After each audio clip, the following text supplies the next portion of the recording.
everyone, and welcome to Hero Club Live for another session of PairOfSocks Lost. I am your Dungeon Master for this evening, Dylan McCullum, and this is Hero Club Live, which is not the main thing we do on Hero Club. No.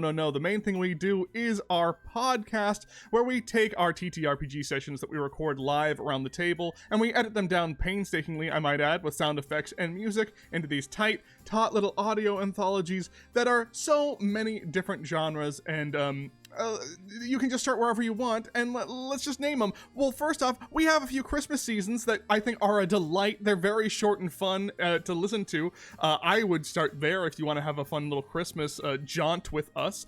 We have space, we have Western, we have noir, we have pirates, animal pirates, different varieties. We have Tarantino send-ups, we have slasher flicks, we have the stoner flicks, we have hey, I'm probably missing some. Why don't Sci-fi. You correct me? Why I said space.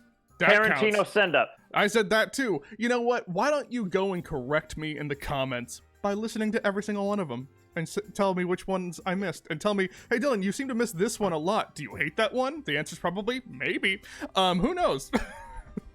Maybe start that rumor, and then we'll get into fights, and that will cause engagement, and that's what we want here at Hero Club. But here on Hero Club Live, we just play some good old-fashioned D&D. I am going to tell you all about what PairOfSocks Lost is and the campaign and what's been going on lately, because a lot has changed. But first, let's say hi to our players. Players, let's start with my personal enemy, Jasmine. Jasmine, tell us who you are, who you're playing, and anything else you would like to say. Hello, I'm Jasmine. I play Zara. She is a level 8 rogue fighter warlock. Mm-hmm. Yeah. Oh, she's a doll. And she's a doll. She's a doll. Yep, a creepy doll. A very unsettling doll. I don't know why I've done that to myself. Zara is essentially my full nightmare. Okay, moving on over to John. John, tell us who you are, who you're playing, and anything else you would like to say. Hello everyone, my name is John Madison. I play Tone Zuzuru, a level 8 arcane chef wizard, a wizard with chef flair.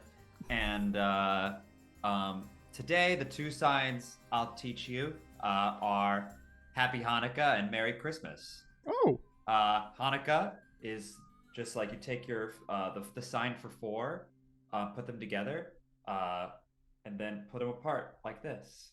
That's Happy Hanukkah. And then Merry Christmas is the sign for like Mary. You take your flat hand like this, put it towards your chest like Mary. And then Christmas is bringing your hand up in a C arc. So it's like Merry Christmas. Oh, lovely. Thank you very much, John, That's as it. always. I don't know Happy Holidays. Those are the only two I know. Let's go on over to Marty. Marty, tell us who you are, who you're playing, and anything else you would like to say. Hello, everyone. My name is Marty Avi Schneider. I play Golzog Intestine Scarf. He was level 7. Now he is a level 8 monk. I'm sticking to the one class. We'll see how it goes. And happy holidays to everybody. Happy holidays, everyone. And last but certainly not least, Hannah. Hannah, tell us who you are, who you're playing, and anything else you would like to say. Hello, I am Hannah Fagerbaki. I play Maribella Grave, and I a level 8 cleric of the Grave Domain, baby, and she's super cool. Ground Town. And my fun fact today is that I'm pregnant. Whoa, Mazel Tov! Congratulations! Thank you. Yay! Yay. News is out. Yay! You did it as your fun fact. Did other people know this? I told Dylan no. first because I didn't want him to have like a heart attack on stream. Yes. Oh my like, god. my Appreciate it. point. No regard for the rest of your party members? No, that was it was fun. We needed that reaction. Yes. Oh We my were god. we were subtly hoping that you would freeze and have to time travel, and we would get to watch your Yes. reaction in a collapse. Yay, Hannah! Yay! Congratulations. And my other fun fact is that it's a boy. Oh my god. We got 2! 2 fun facts! That's amazing. That's amazing, I know. Hannah. Gonna have a giant baby. Yeah. Y'all don't know Hannah's husband, Monty, but they're gonna have the biggest baby of all time. It's gonna be He's the going best. to be a tall lad. Congratulations, Hannah. That's We love amazing. Thank you. you. That's so awesome. Okay. And who are you, Dylan? Me? Yeah, let's get back to the main fucking event. I'm Dylan McCullum, and I'm your Dungeon Master for this evening, and this is PairOfSocks Lost. It's based off of the 5e adventure book Wild Beyond the Witchlight, but no, not anymore. Loosely based off of now. I wear my inspiration on my sleeve. I've taken basically the vague inspirations from Wild Beyond the Witchlight and just been like, hey, what if we make it not vague in any way at all? So, Wizard of Oz, Peter Pan, Alice in Wonderland, Phantom Tollbooth, Narnia, all those things, I smooshed them together into my fun little headcanon, and I'm forcing my friends to be the main characters, and I think we're having a really fun time with it. So thank you so much for being here, gang. This is going to be our last session before the winter break. We will discuss together how long the winter break will be. But thank you so much for being here. This has been a wonderful year. And just before we even say goodbye, I just want to say thanks for being here in 2023, and we can't wait to see you next time. But let's get on with the recap, shall we? It was a big episode, so let's do it some justice.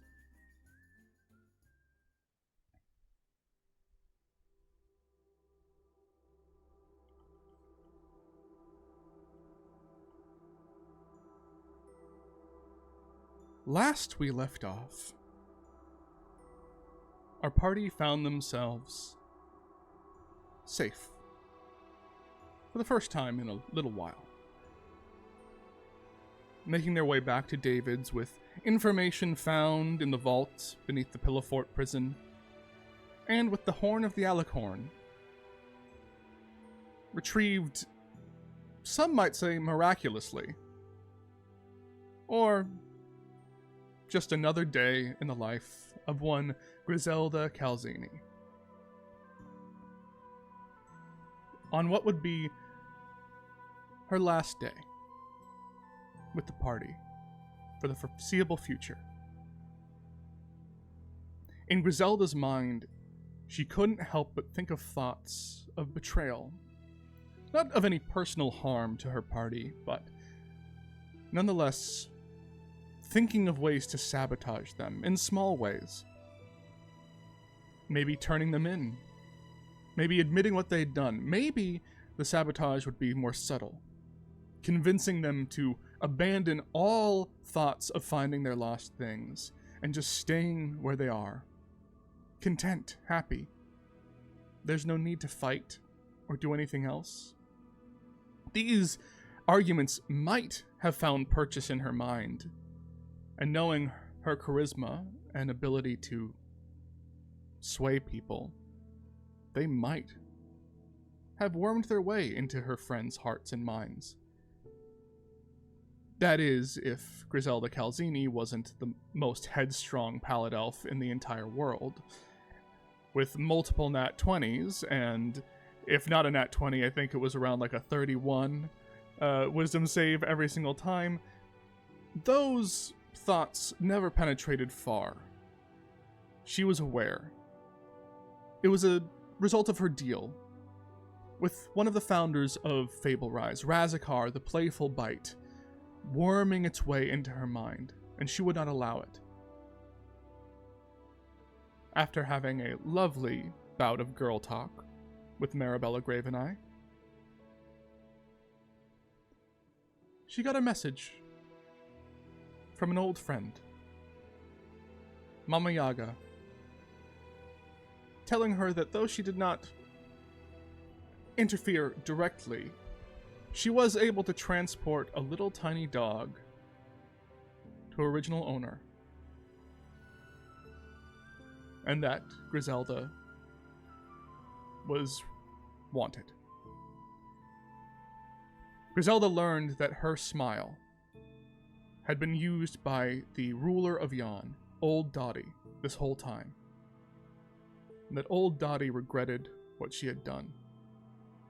Regretted betraying Tasha Zabilna all those years ago. And that her fervent wish to go home was what was bringing things that reminded her of home to this world. Was the reason so many people and things were lost. And since only a monarch can sit upon one of the thrones, she asked to be usurped.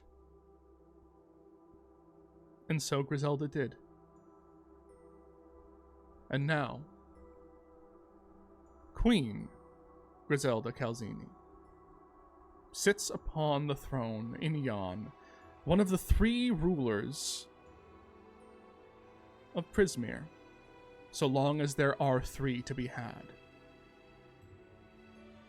Her companions dreamt, and in this dream saw all of this to be true, said their goodbyes, and accepted their gifts. As Griselda smiled upon them for the first time, they felt a well of inspiration, a smile that will greet them every morning as the sun rises. And for a special relationship with a orc, that when he summons his arms that call him to be brave, Ladybug will join. And that is where we left off. Gang, you are waking up in David's. This time, though, it's not just you. As you wake up, coming from this reverie of this dream that you've had, that you all know to be true. This happened, you were all there. It was a thing that occurred.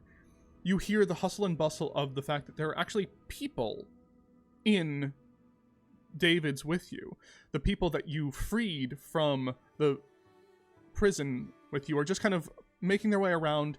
Some are cleaning plates, clearing plates. Some are talking with David or talking amongst themselves, seemingly maybe integrating themselves into the workflow, or just kind of enjoying themselves on this stay. See, a couple people that you were not there, seemingly newer guests have come in and are making their way to the back, into a couple more rooms that have been integrated.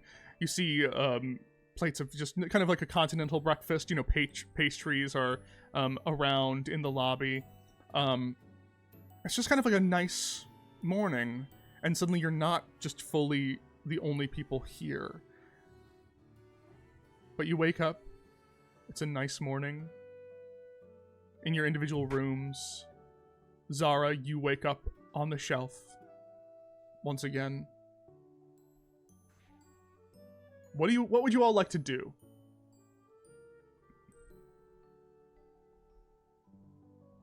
Can I ask a question? Of course you can. How has David's changed since we've first started working on the progress? Because originally, my memory is trying to collect it. Yes. The outside of it was kind of barren and gross.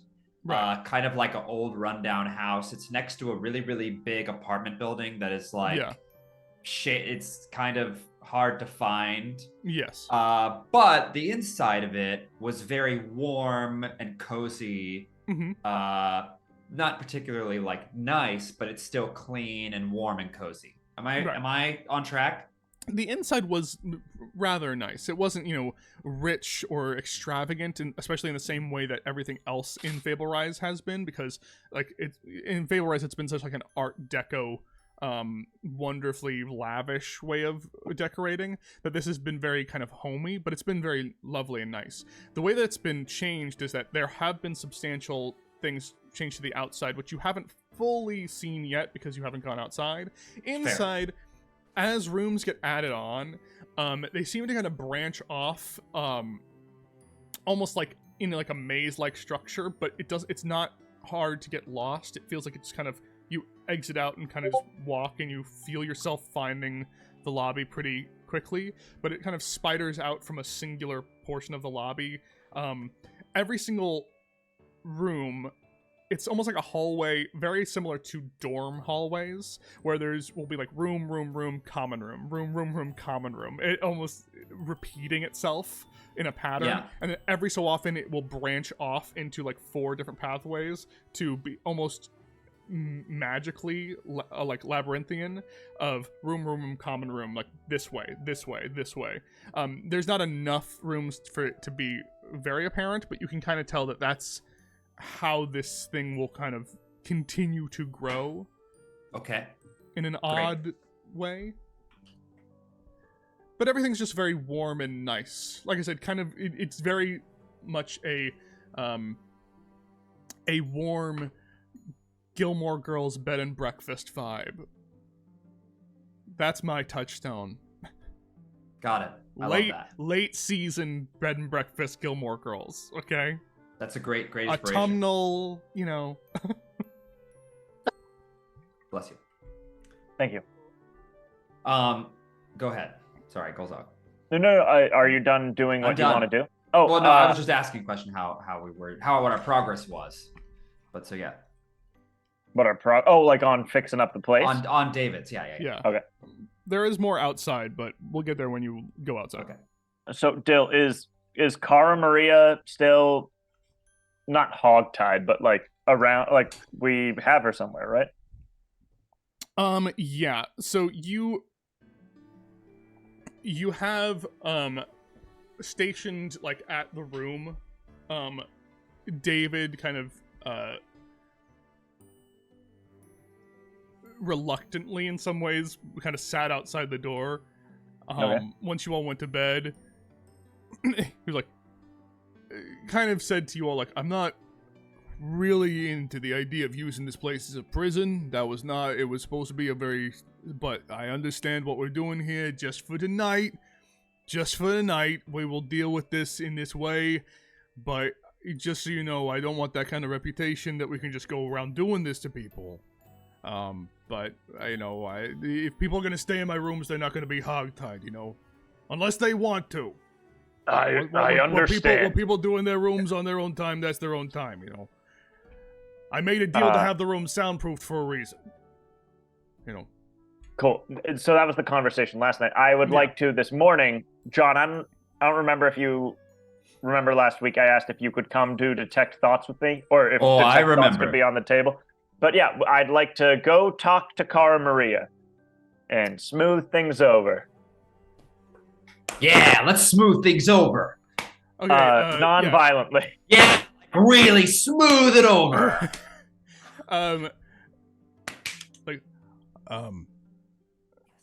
All right, yeah. So I made her a plate. If you want to bring that into her, and just if she has no place to stay, tell her she's always welcome at David's. Just. I appreciate it, David. That actually might be really helpful. It's just the truth. All right. Try not and if she lashes out, just try not to get blood on anything. It's easy enough to clean. I just don't like the sight of it. Okay, we'll do our best. And how about I'll clean the blood up if it gets on anything. We'll try to not do that. Okay. Golzog's gonna go talk to Cara Maria. Okay. I'll follow with the plate. Yeah. And you both enter into the room. Cara Maria is just like this very pale woman. Her hair kind of just. You can see, not even sitting on the bed, kind of sitting on the ground, head like back against the bed. Don't know what that was.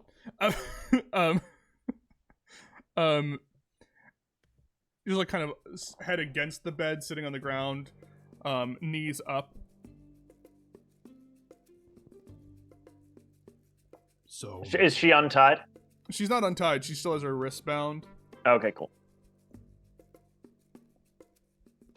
Hi. I'm gonna come untie you real quick. Golzog's gonna set the plate down next to her and untie her. And then sit across from her, I guess. And and like pat next to him if Tone wants to sit down. Like you can sit too if you want. Tone will just stand behind with Tone's arms crossed.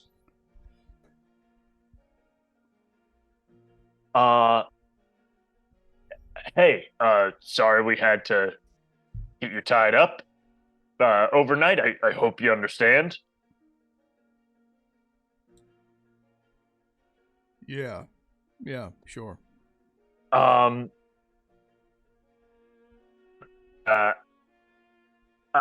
got the impression while I was escaping and had to fight you that you were just doing your job, being a guard at the Pillow Fort at the Darlings prison, and I don't know if there's some sort of deal you have with them or anything, but you know there is a place for you here and a job for you here if you can't go back there for obvious reasons. Wasn't trying to put you in a tight spot or anything. Just had to not be imprisoned there anymore. Yeah.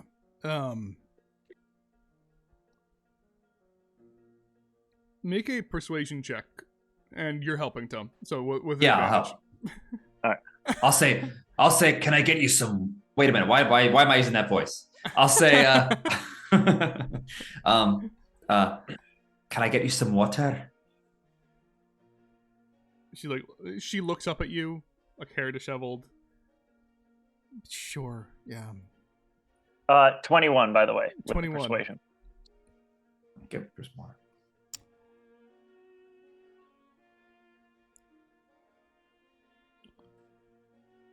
How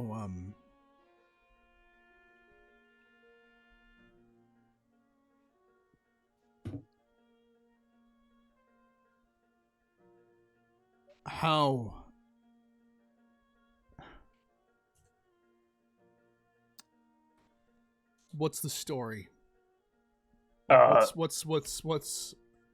am I getting myself into? If you came to work here? Sure. Well, I think that you could hammer out the details with David, but I think you would just, in exchange for room and board, and if you negotiate a small stipend, your wages, you could help David try to make this the best hotel it can possibly be.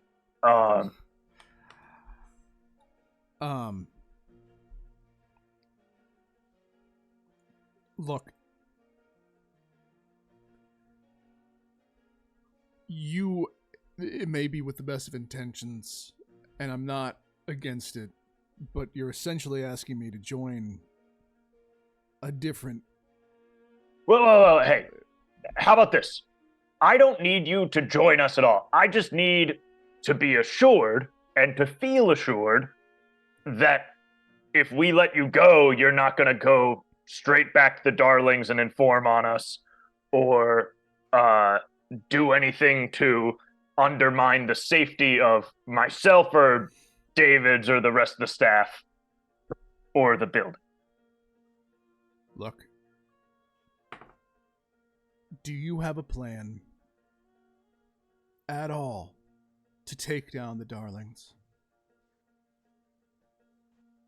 Excuse me for a second. Golzok's going to turn and sort of under his breath to Tone, like, hey, Tone, do we have a plan to...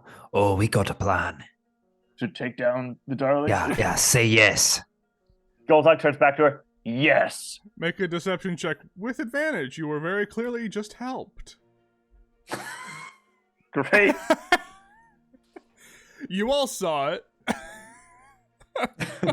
How could I possibly have said no to that? 18. 18. Okay. She didn't ask what the plan was. She just said, do you have a plan? She's like, okay.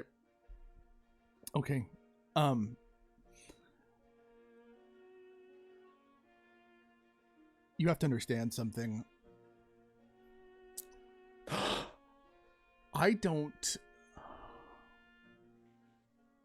I don't give a shit about the hotel industry or whatever this is. I got lost here like anyone else and just had to make a living, and I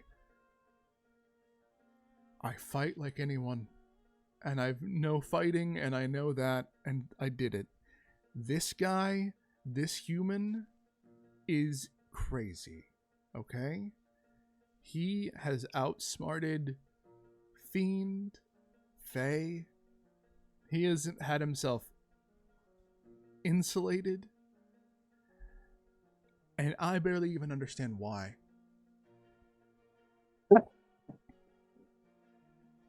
But I do think, like a lot of people in the city, that this is pretty clearly fucking stupid.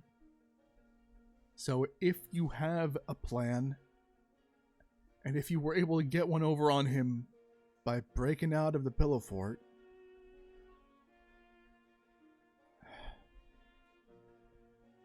I might be inclined to do what? I'm sorry. to at least, at the very least, not To help us. To help us, Yeah. or at the very least, not say I'm not- anything to him. I am not going to try to help him. Can I do an insight check? Can I do one as well? Uh-huh.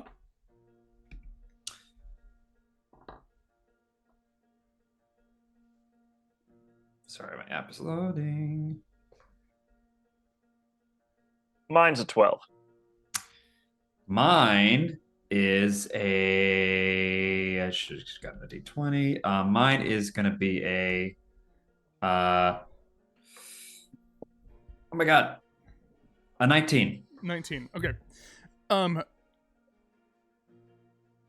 You think, Marty, as you're, you're talking to her, you think all in the up and up, she seems pretty out of it, like not really into any of this.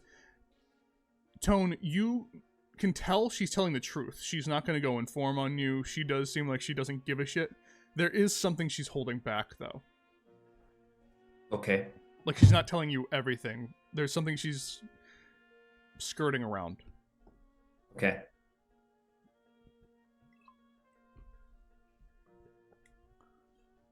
But it's clear that she's not going to go and run off and It's very clear that it's not like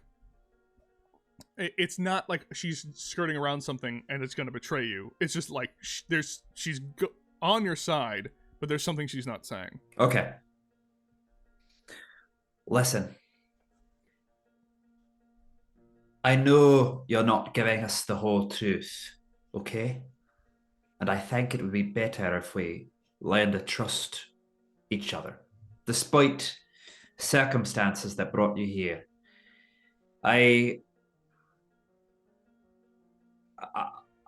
don't want to use any, and this is sincerity here, I don't want to use any like magic to get inside your head. I would love to hear from you if there's anything else you know about these darlings or the people they work for or the founders.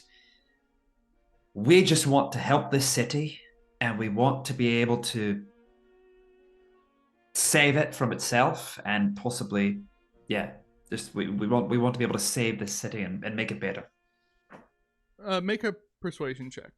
Okay. Makes sense. Mm-hmm. 15. 15.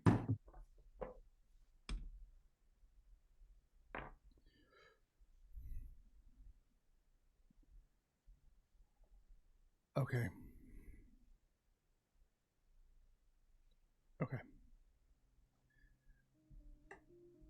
Do you know anything about the Lollipop Guild? Oh.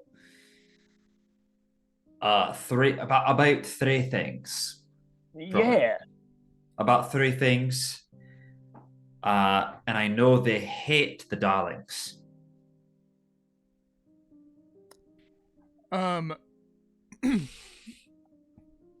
What? That's what I heard. I heard they hate the Darlings. Did you hear the same? Well, Yeah, I heard that they Golzog had the same. I heard that they the same. recently knocked over a Darling prison. yeah. I didn't hear that. I didn't hear that. Did you hear that? Okay, make a deception check. Me? No. Tone. Okay, go. With advantage though.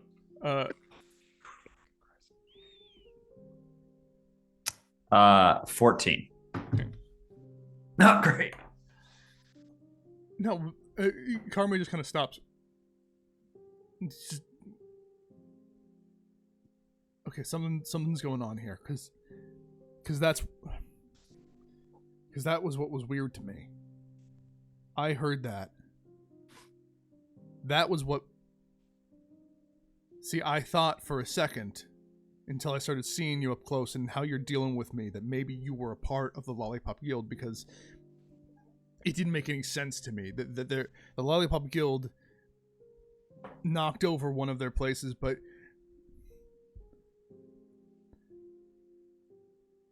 about a few days ago, almost a week ago now, Mr. Darling, he starts getting real excited, yeah? He starts talking about how there's this new alliance with the Lollipop Guild, and we all don't really know much, but I've known this at least about the Lollipop Guild, that they are erratic, irrational. There's no real leader of it. At least that's what I've been told. You know, there's no one.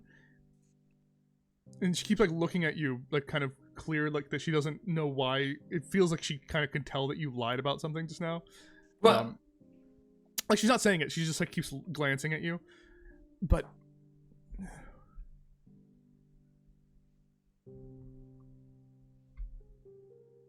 I don't know where you're getting your information. And maybe you're right. Maybe something else is going on, but it just doesn't make much sense to me, because he got up in front of the whole company and brought out this halfling girl. Weird halfling girl, scowl on her face, and said, "My sister's come home. My sister's come home, and she has an in with the Lollipop Guild. And so we're merging." He was treating it as this big thing. It's a big merger. So I don't know what's going on, but I was going to say you might be going up against two different guilds, but you're saying that they're at each other's throats. I know that that's what I heard, but it sounded like a lie. I thought that was the whole thing, that was maybe some kind of diversion. That's why I stayed back, and clearly you guys came in. But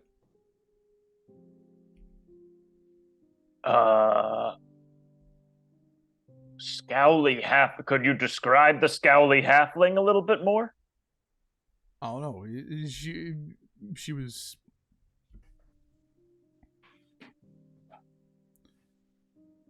dark hair, glasses.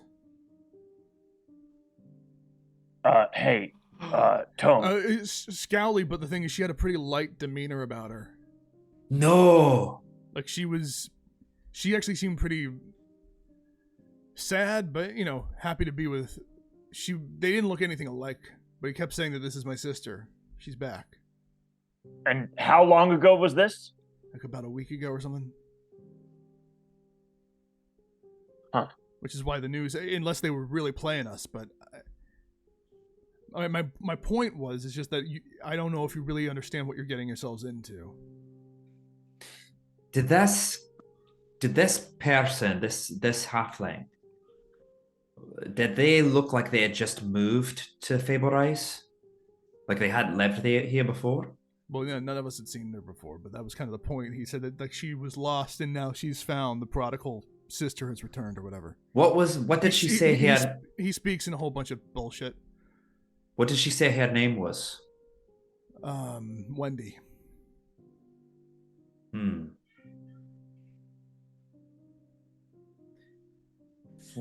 I think we should find the rest of our. We should go back to the rest of our party with this information. Okay. But Golzog, what do you think, Golzog? yeah, we should go tell the rest of the group about this. But I'm not gonna tie you back up, and if you leave, please say goodbye before you do. And yeah, it's really all I ask. That and don't dime on us to the darlings or mess with us in any kind of way. We don't want any trouble. She just looks, but just if I'm gonna do this, I need honesty. Okay. Okay. You lied. Why did you lie? What did you just lie about?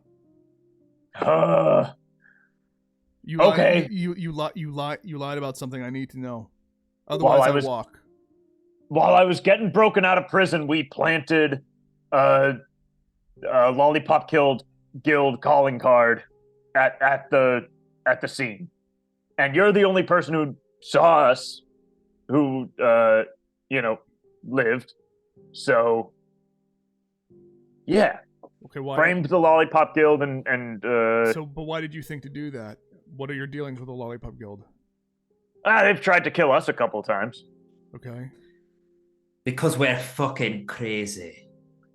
Yeah. And also, the first thing. So Uh, I don't. That's not. We're more than that.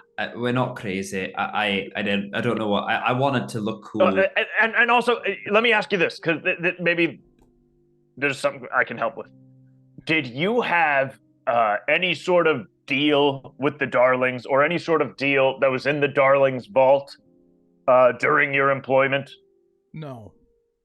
Okay. And she just goes, I deal in one thing. Currency. Yeah. Okay. Cool. Oh. Everyone starts to get all fancy out here, but I know how these fuckers operate. I'm not touching that shit. That's a really great. And she goes like, I don't live beyond my means. Some people make fun of me for it. I don't touch it. It's sensible. If you don't live beyond your means, you have freedom. That's a really great philosophy to have out here, and I respect it. And Golzog is going to put his hand out to shake before leaving the room. She'll like kind of lightly shake, Okay. half-heartedly. So you're framing the Lollipop Guild. Yep, you wanted honesty. There it is. And I'll yeah, go ahead. No, that was all I said. That was it. That was it. Is there more stuff that we're lying about? Did I No, forget? no. There are That no really more is it. lies. That was the big Okay. one. Yeah. Kind of busted that. Yeah. Cards on the table. I hope we can be honest with each other. Or hang on. No, don't. Yeah, we're fine. Shut it. Shut. Sure, there's that too, and I'll leave that. Shut. No, I'm talking above the table. it just feels like, all right. I mean, if anything, it just means that you are effective at something, and that makes me at least respect you a little bit. Yeah, and sorry again about having to fight you.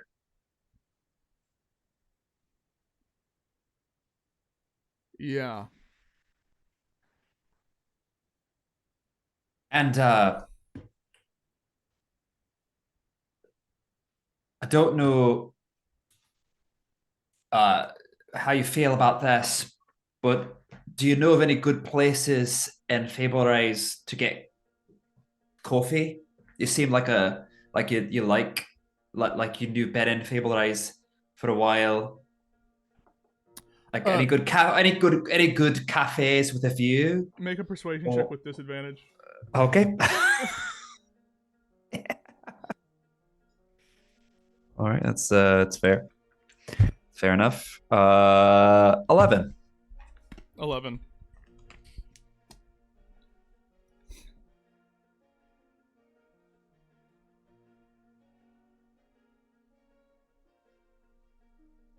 Okay.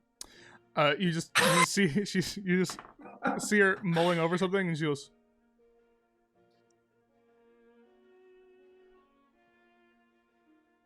"I'm part celestial. I don't fucking drink coffee. I wake up when the sun comes up, and I'm filled with holy light that shines out my ass." That's No cool. need for the energy boost then. From the No. coffee. It's dirty bean water. Great. That I she- misread that. I apologize. Great. Hey, good to work with you in a professional capacity. That's it. Cool. Very cool. Hey, I wonder how Zara and Mirabella. I'm gonna go. Yeah, I'm Hey, gonna go with you. Golzog, you Let's look go. like you got this. Golzog, I mean, you no, look like you got. we're pretty much done. I was gonna Oh. leave with you. I'll just Oh leave at well, the same let's time. leave. Okay. Well, Car Maria, great talking to you. Grace Grimaces. And and we both try to go through the door at the same time. You go. It's like No, clearly you should go first. But okay, I'm just gonna go. But then you went. So Okay. Okay. I'm through the door. Great. Now I'm behind him. There's no movement from behind you. While this was all happening, what were you two doing? Well, I've never been here Longer. before. That's true. So what were you doing? I'm looking around. For what? That just getting my bearings, seeing what the deal is with this place. Everyone keeps talking about it. People keep hyping it up. Okay, make a perception or investigation check as you just kind of, as a doll, start slinking around the rooms. Okay. That's an 18. 18. So you start walking around this place. And again, you start to see how, there are like the people bustling, kind of seeming well rested. You see Golzog and Tone go into a room, like hyping themselves up, like, and then they go into a room together. David kind of walks past you, like,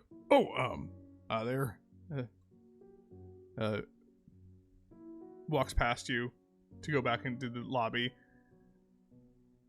And again, you start to see the pattern of the door, like, common room area of this very lovely little, like, tavern-esque like house, but that has been just weirdly magically expanded. Like, there's a few more twists and turns to this place. It's much bigger on the inside than it is on the outside.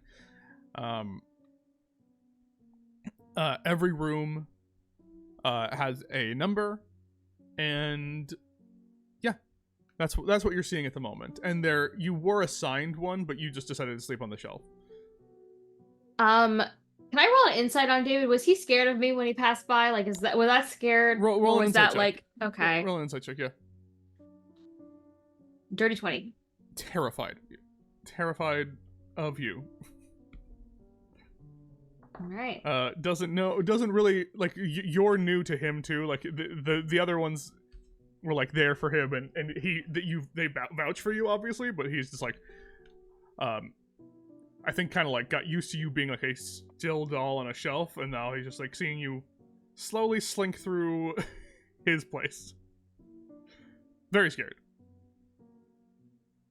From here, from like the through any of the windows, can I see the like base of operations for Glory Hoof and So they don't actually work out of here. They aren't here at David's. Right, because they were working out of that hotel with like the Tinkerer and everything, right? Like, can I see like they through were that they window? were at the restaurant district. This is David's is in a very different place entirely. David's is in the middle, the like the lower spiral. The Tinkerer and everything was at the mid spiral. They were They were working out of the Golden Swill. That was where the Tinkerer was. Their base of operations kind of were like at different restaurants in the restaurant business, which was Taste of Home and the Golden Swill. So they're not here at the moment. They are closer to the they worked out of like the docks area that also was in the kind of mercantile area. So from here you wouldn't be able to see their base of operations. You're a little ways. You're a balloon subway away.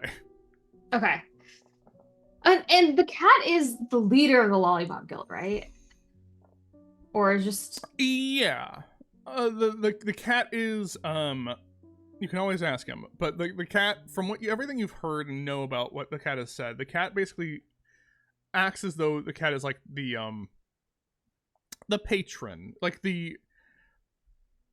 they are the leader of the Lollipop Guild, but they don't direct them to do anything. okay. If that makes sense. Like, they just say like, hey, if you go get this person, you might get a big power, and then like just lets them do whatever they do. And he's like, I didn't ask them to do that, but you know. Cat. Hey, cat. Say it nicely. Hey, cat. What is it, Zara? So like, what's the deal with the Lollipop Guild here? Like, they're just sort of like, I see the symbol around, like, how many members are there? What's their deal? Is it all chaos? Oh, yes.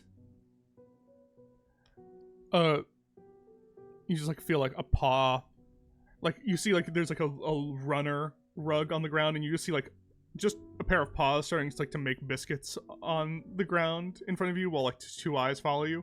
Yes. Fable Rise is a very interesting faction of my followers. They're very, very interesting. See, they love to play the game. They would like everyone to play the game, and they think that the game is violence. It's not always violence, but it's largely violence. But it's not always violence, and they are constantly trying to get a rise out of the leaders of the city. They're fun. They're very interesting. They try their hardest. But what's their like goal? The goal of any one of my followers, to tag me and get a wish. But none of them are it, so how could they tag you? Well, no, they have to find it, which was you. So a lot of them came down from Fable Rise to come find you. But now, it is here. Like I said... Wait, so I'm still it, right? Like, it didn't go with my body? No! We've discussed, you're not it anymore. You're not special. Wait, then who's it? The one that killed you. Oh, okay, that's how that works. Okay. Which is the one who took your body, yes. So they took a lot from you. That is how it works in my little game. Alright, well, I guess I'm not it anymore. That's right. You're not. And you'll never get your body back unless you become it. I mean, kind of honest with you, this doll body's kind of sick. You have to care about literally one thing. Yeah, I care about having a presence, being intimidating. Did you see that David guy just like fucking... He like shrunk when I passed by. It was great. I swear, you have to care about a single thing. I do care. I care about myself. I love me. Do you realize how sad that is? No. Like, take it from me, and I'm crazy. You're wild to talk to. I make no sense, and you're insufferable. Oh, I'm insufferable? That's real rich. You know who you sound like sometimes? You know who you sound like sometimes, my friend? Who? That dragon. So Talithar. Oh. Can I make an insight check? Like, is Yeah. he just saying that? Make an insight check. 10? Wait, can I inspiration? You can use inspiration. Oh, I don't want to waste it on that, but it's funny. 10. 10. I mean, I think that's one of those... It's very hard to discern anything that the cat says, but... It sounds like they mean it. Well, I don't believe you. Oh, but you do. A little bit. And you care a little bit. Because you want a presence, and you want to be feared. And no one's afraid of Sir Talithar. And if you're even a little bit like him, that would be such a shame. To even be compared to that idiot. It hurt you. I can tell. And you can act like you don't care. You can act like you don't care all you want, Zara. But I'm beginning to understand how to play your little game. Wait, I'm confused. Do I care or do I not care? I feel like I'm just getting mixed signals from you. Like I said, only you could have thought up me. We're both insufferable. We're both mad. I love you very much. Do you love me? Are we cool? We're cool, right? You just said I was Sir Talithar. How can we be cool? So it does make you upset. Doesn't make me upset, but I feel like you wouldn't give that comparison to someone if you loved them. And you said you loved me, and then you compared me to the most annoying thing in the entire world. So, yes. So it does make you upset in some way, because why else would you care? Again, do I care or do I not care? I feel like you're... Do you care or do you not care? That's what I'm asking you.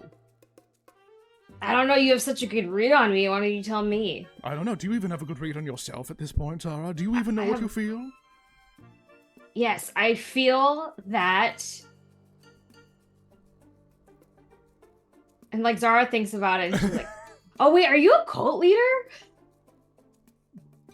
Yes. Oh, this makes so much sense. Yes, I'm Bravo. a cult leader, Zara.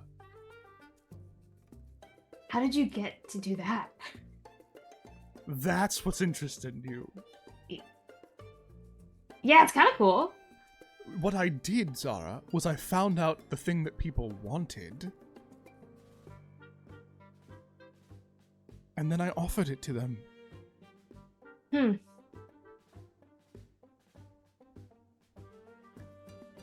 Are you hungry? And Zara just starts walking towards the kitchen. So we're like best friends still, right? What do you mean still? Were we ever? Yes! You're my best friend. Well, look who cares now. I don't know what to tell you. I have never said that I don't care. I care too much. Arguably.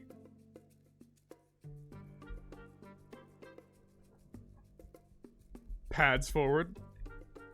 I am starving now. Can I eat in the doll body? I actually don't know. I mean, not.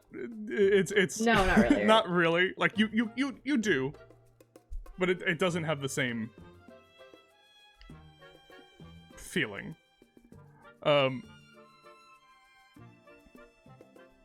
So you think you're going to like go try to kill the person who has your body or whatever? Again, I don't know if I want my body back. This is kind of cool. The doll's pretty sick. You know you're walking around in the skin of someone else, right? Yeah, and someone else is walking around in my skin. Look, I didn't choose this. I know you did. Actually, you did. Sure.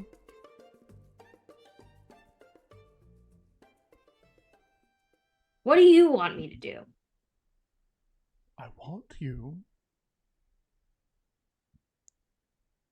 to be my friend and have fun. You're not having fun? I feel like you're having a little bit of fun. I am. I finally have my best friend back. But the thing is, I'm having fun because you have a game to play yourself. You are a puzzle and an enigma, and I like to solve those. And everyone else is so boring and easy to trick, and you're not. And so I like having fun with you, because you're the one person I can't figure out. Well, okay, so you want to be my best friend. Yes. And in order to... And you said that you became the cult leader because you gave people what they wanted. I offered people what they wanted. I rarely give. Okay, well, I'll offer you best friendship if I can be the leader of the Lollipop. Well, by the rules of my game, the only way that you can be the leader of the Lollipop Guild is to take over my spot. And the only way to take over my spot is to play my little game, which is to become it and then tag me. The only way to do that is by playing my game and go tag the person who has your body, who is it. So, we can do your little game, but you can only do your little game by playing my little game, which you don't want to do because you're you, but you will, except you won't, because you don't want to, but you might have to. And if you have to, that means you don't want to. Am I getting it right? I lost track about halfway through that. I'm not even gonna lie. There's a lot of things going on right now, and... You know, I was gone for a while, and I don't really know what's going on. We're all mad. We're all mad down here. So, like I said, are you hungry? Yes. And then I'm gonna head to the kitchen and see if I can find it. Yeah. The cat, invisibly, you can just always feel like omnipresent behind you. Marabella, what are you doing in this morning? I have a crazy idea, and I don't know if it's gonna work, but I kind of want to try it. I love crazy ideas that you don't know if they're gonna work. Okay, Mirabella gets up. Okay. And she looks over at kind of looks over like excited and at the empty bed next to her.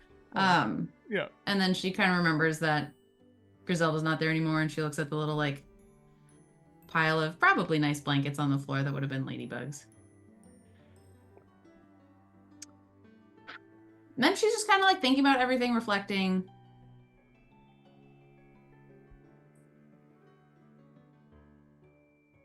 And she has a question.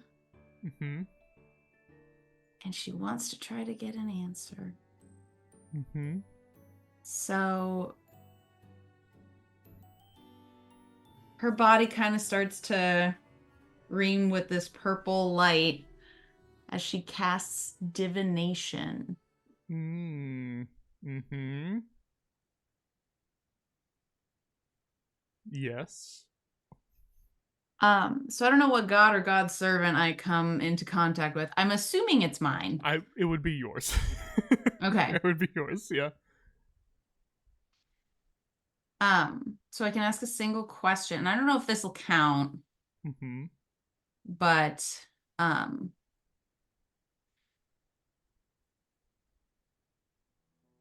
hi.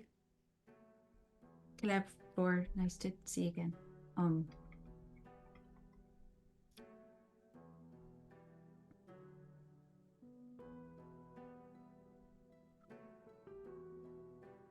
Which one of the leaders of the city is the two impersonated?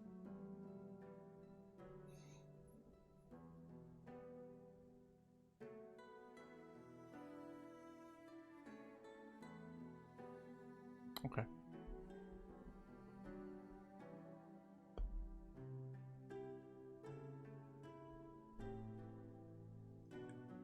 Right down to business. I saw the spell and I thought it. I love it. Well, I love why it. not? I love it.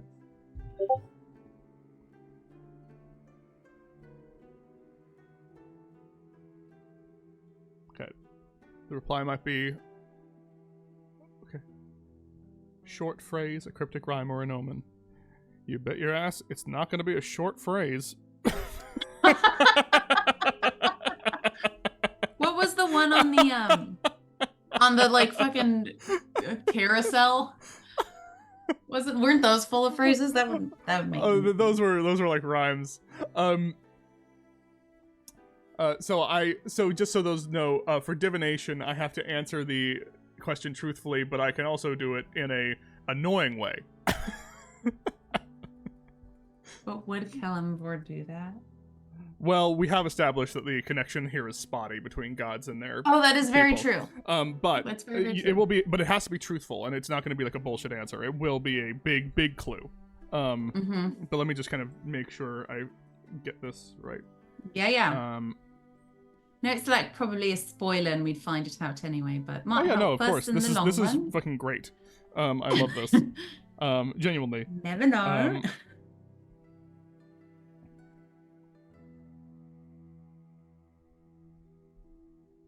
I know it's not Razakar. Did learn that. You see in your mind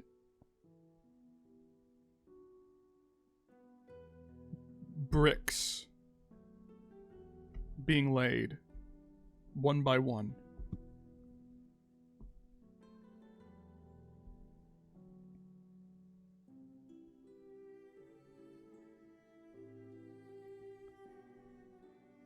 Until an entire structure has been built. Like a small tower. But really what you're focusing on, this like omen that's being sent into your mind, is this image of bricks being laid, of building something. Okay. Okay. Basically, you're told, like, the omen is pointing you towards, like, a builder. Right. Okay. You'll have to up my Does anyone have in their notes the like leaders of the city? I think Yes, I do. Yeah. Yeah, hang on.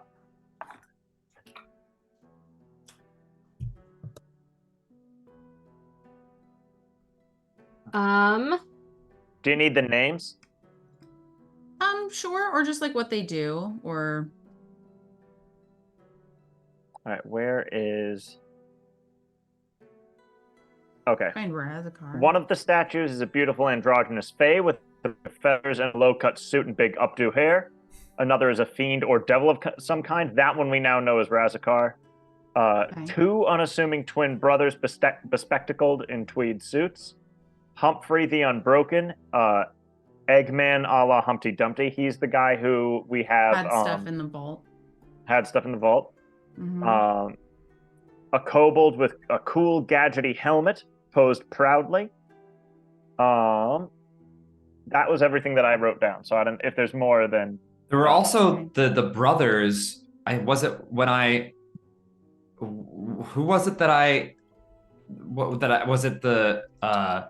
was it Captain Hook when I got inside his head that we saw the two brothers?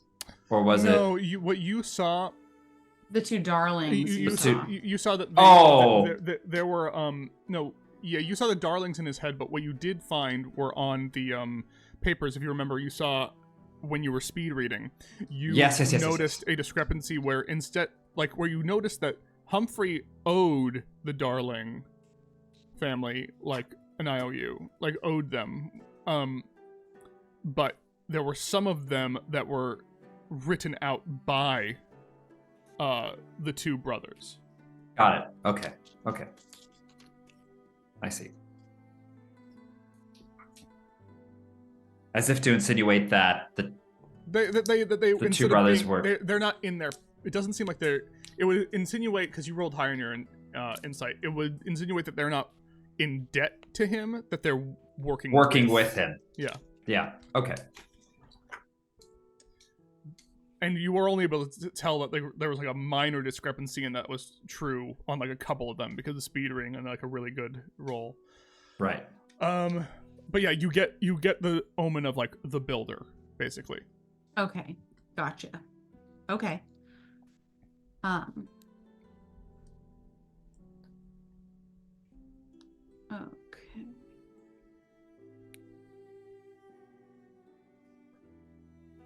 Okay.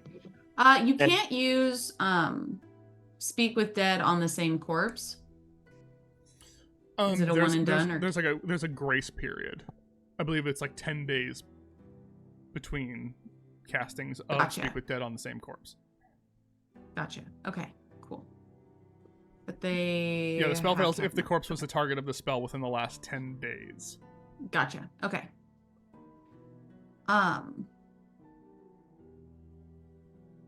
Okay, cool. Well, that was useful. Mm-hmm. I am having a great time. Mirabella that is really going does narrow to... it down. to Yeah. one. Once you know what they all do, it'll be very easy. Yes. Mirabella is then going to just reach down into her bag and like pat her mom's heart in a jar, which she still has, and I keep forgetting that she has, but just give it a pat. You again, you feel just like the dull edges of like the cartoonish heart, but you feel like that dull like tum, tum.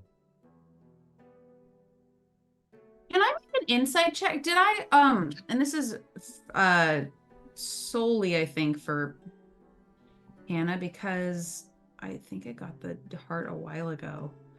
Do I know that means her body like isn't at rest, or like no, the two took her body?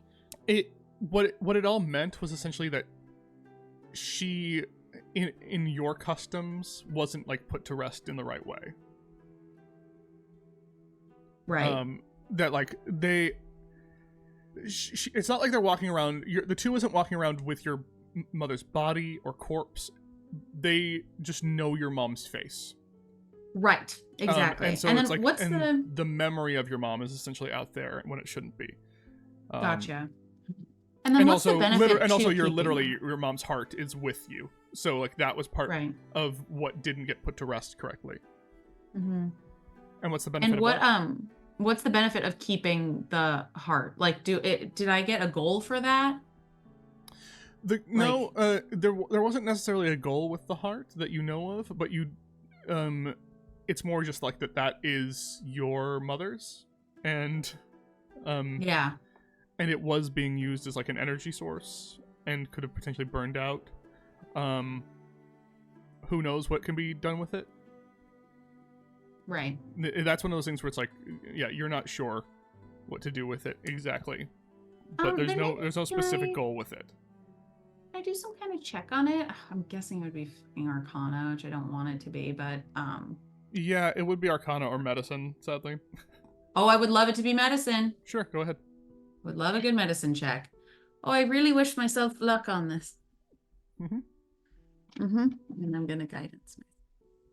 I nat 20'd! Nat 20! I haven't nat 20'd at all. You once again pull the heart out. And I believe you nat 20 to even know what it actually looked like, which was crazy that you keep nat 20 on this specific check.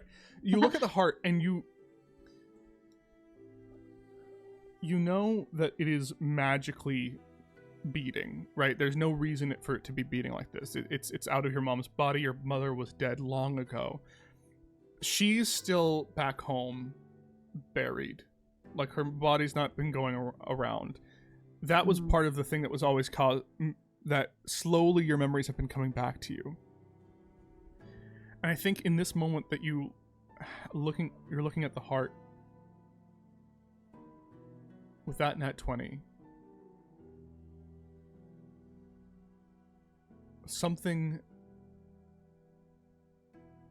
you feel a smile upon you.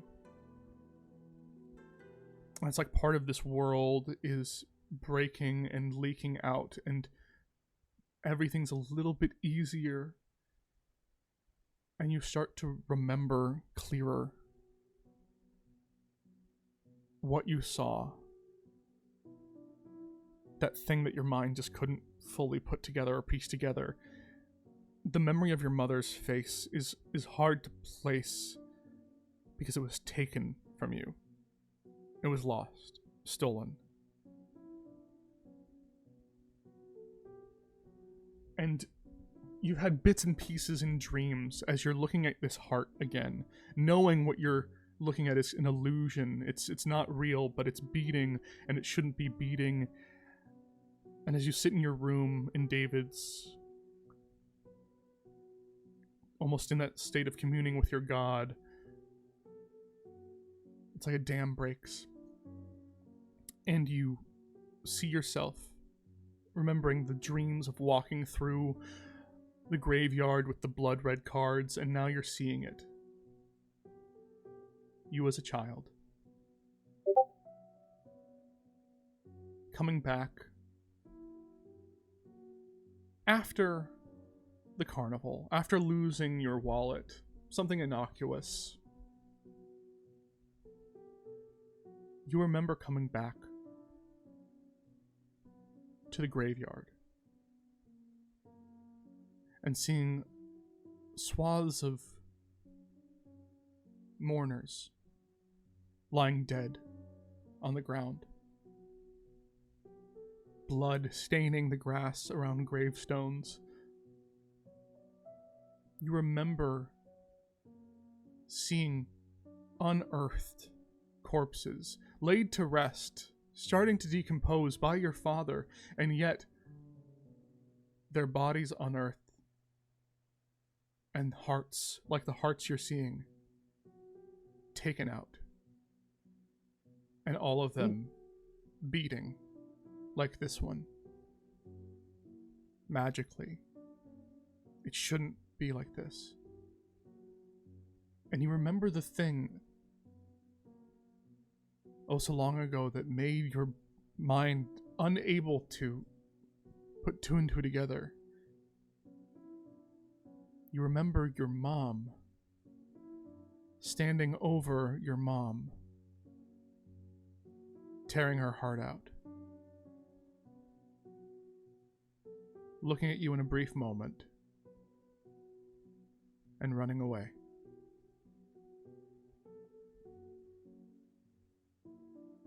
That is the horrible thing you once saw. The image of your mother, or something using your mother's face to steal the hearts from your graveyard.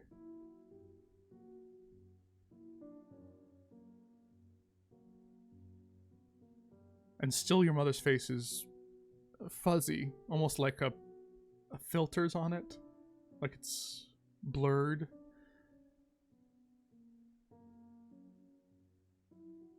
But you were left alone that night, and your father found you, and slowly you're starting to realize what's going on, like what you're holding. The two was going out into the world and harvesting power sources for the Tin Man's projects, so that the Queen of Hearts could be there, and so that the war could keep going.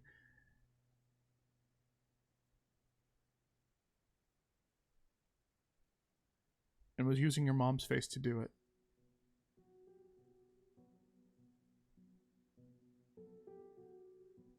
All of this kind of floods in as the final crack breaks.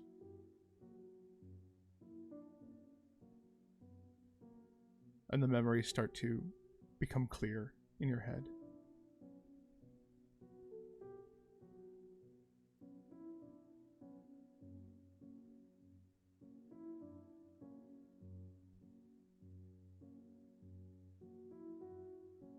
It's not so much something that you have to do with this heart.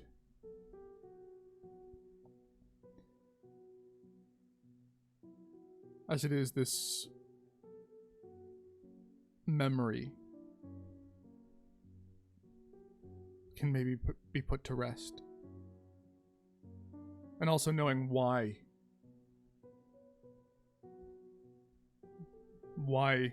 it uses your mom's face like that.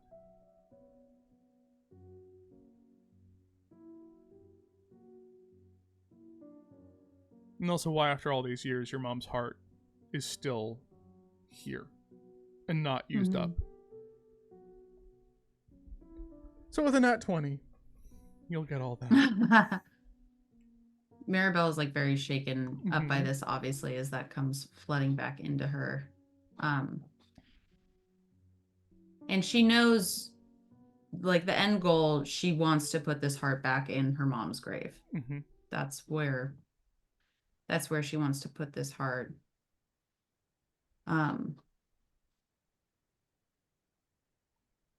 As she's holding the heart, she kind of scans around, looks in her bag, and takes out like a flower or a leaf or some sort of like organic matter that she has. And looking at the heart and thinking, why was he trying to use this as a power source? So heart in one hand, leaf in the other, she casts Decompose on the leaf. Trying to see if that like becomes anything else now that she has this heart.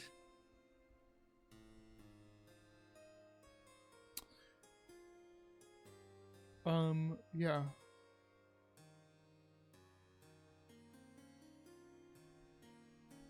You go to cast Decompose.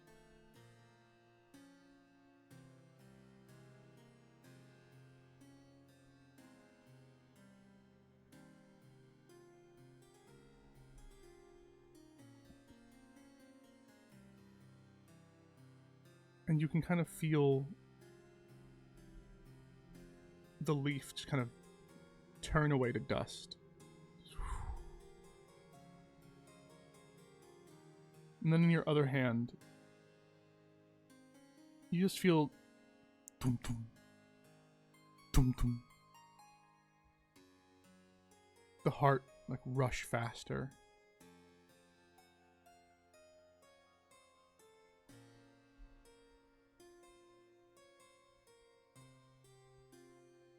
And you can feel almost this transfer of life, of decomposition to vitality.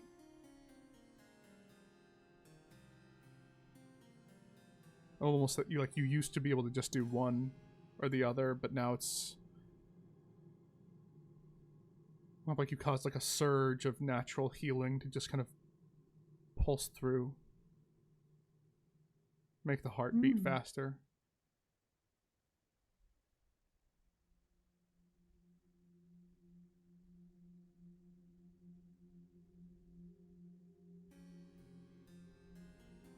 You have a feeling that like if you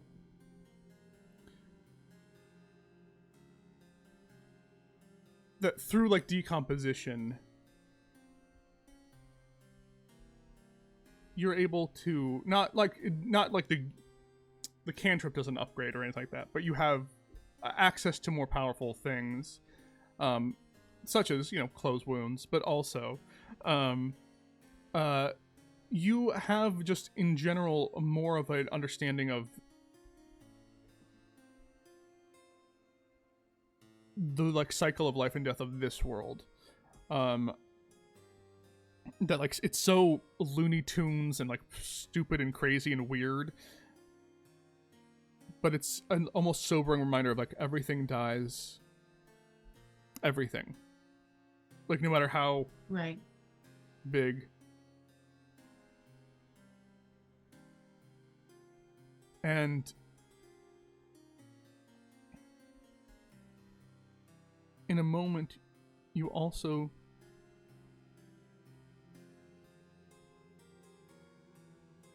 feel something very odd.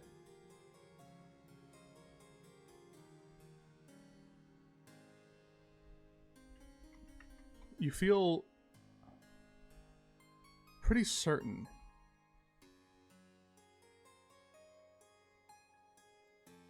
you feel fairly certain that you are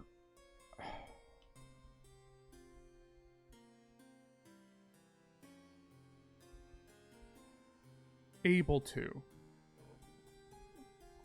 reach out to this heart in some way. Effectively, you can cast Speak with Dead regardless of if they have a mouth or a skull. Holy shit balls! You find yourself being able to, like, and you can feel that within you of there's almost like this thing pulsing towards you of you decompose something. You're like, I know that that's just a channel. It's almost like for a moment you can like recompose a mouth in that instance. Whoa. Oh my gosh, can I be slightly selfish and do it right now? Sorry, I know we've been doing this for a while. That's so cool. No. You could definitely try. Yeah. Like Mirabella's hands kind of like start to shake a little bit, but she's gonna try to cast Speak with Dead. What the fuck am I gonna ask my dead mother? You sit there, clearly going through it. Like, everyone else is going on this own thing. Marabella's, like, room kind of grows darker in David's as she's just been kind of communing with her own god of the dead, communing with the spirits, seeing what's happening. A smile goes upon you. You cast the spell, Speak with Dead, on your own mother's heart.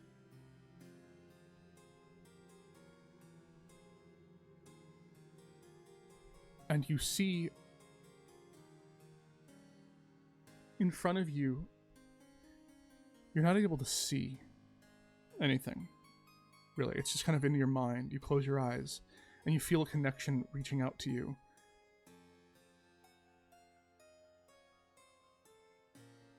And almost like a warm embrace upon you. You feel a hand on your shoulder.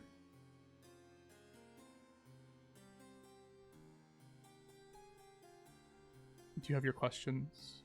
Any questions? Hi,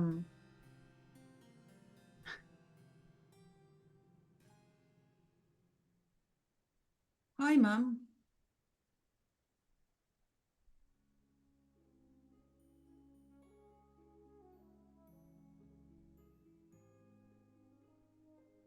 Are you... She has to calm down a little bit. We'll start with a more business-like question. Are you at peace?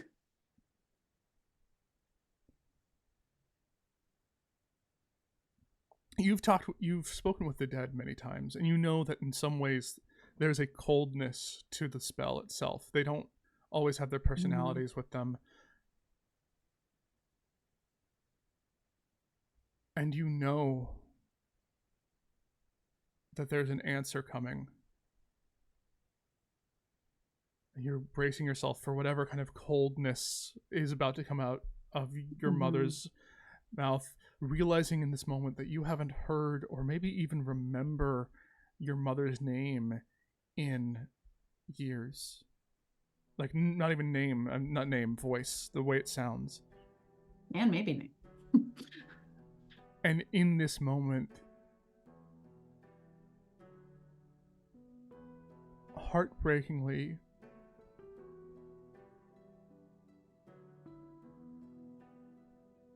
you hear almost a muffled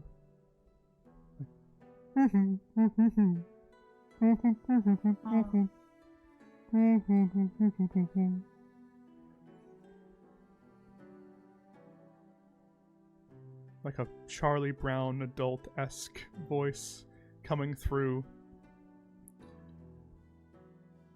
as there's still a part of your mom that's been stolen from you.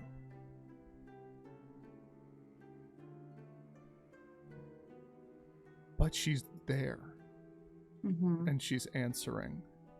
You just, like, you can't recognize her face, you can't hear it. Yeah.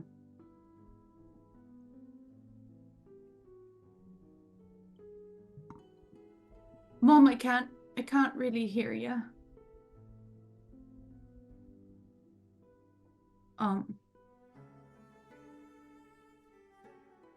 But I'm gonna try and figure out a way to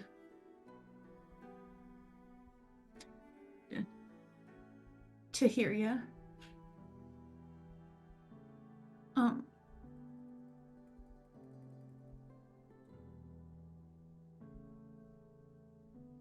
Dad says I remind him of you a lot. He's doing well, I think. But I haven't seen him in a while. But we're happy. We've got our little morning routine and we take turns doing the graveyard shift. And Marabella's just gonna have a moment where she just kind of like talks to her mom for the first time ever.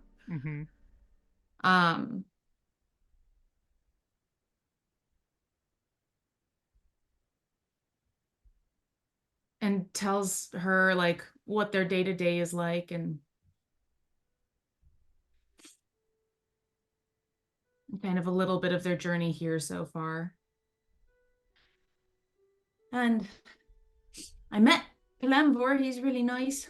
And he kind of charged me with a cool thing of like helping to put people to rest here, because I guess they're not really put to rest all the time. I'm gonna try to do that to you when I'm done here.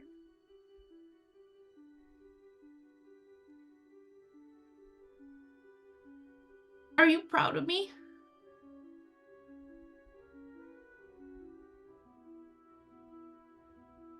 Can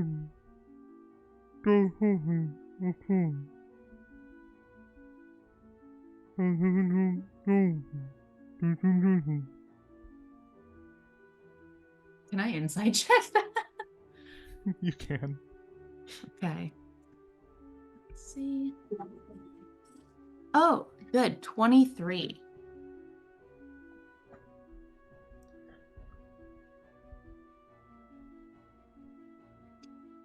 It sounded positive.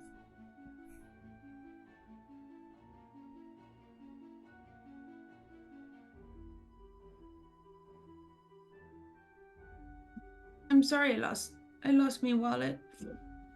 I'm trying to find it.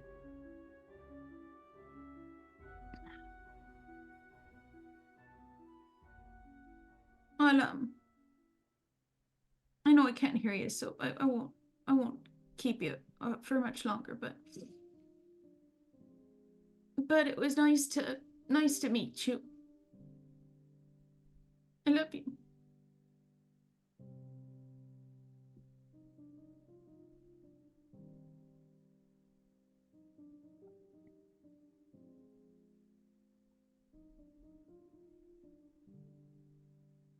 You hear, almost as if breaking through the confines of the spell,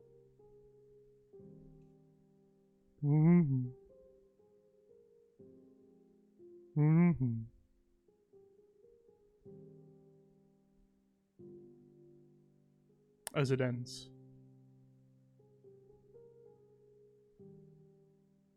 And that's where we're going to go to break.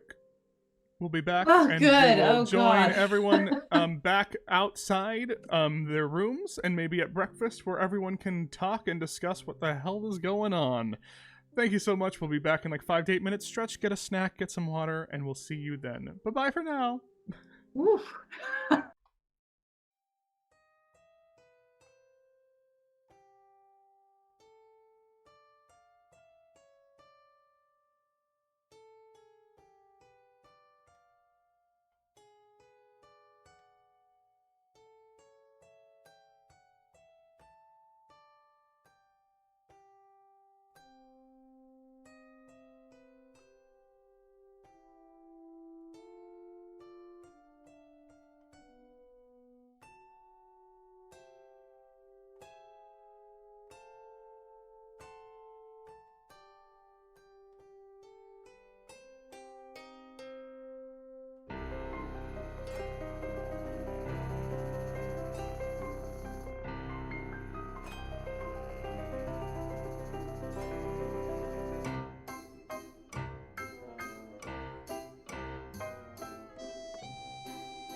All right, gang. I'm going to say that you all kind of find yourself back around the kitchen for breakfast. You all kind of convene. You're free to talk about whatever you want to talk about with each other. Do whatever you want to do. Catch up on what you want to catch up on. If you say you want to have the conversation, go ahead. If you want to say we catch up on it, just tell me that as well. But yeah. Mirabella's just kind of like sadly pushing around oatmeal in a bowl. Her under eyes look worse than normal. Goldog is devouring like several plates of food as if he is trying to recharge from all the stress he's been under. Tone's making pancakes. Tone's making pancakes Goldog's eating those pancakes. for everybody if they want them. Bare hand in those pancakes. Zara, what are you doing?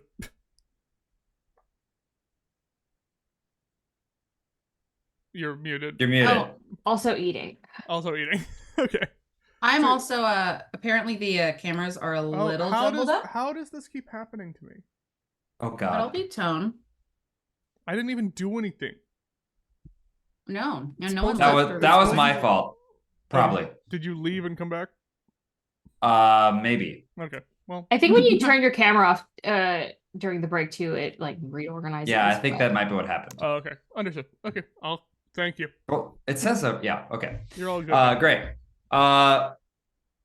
So I think Golzog and I catch everybody up on what happened with Marissa Maria. Tomei, Mhm.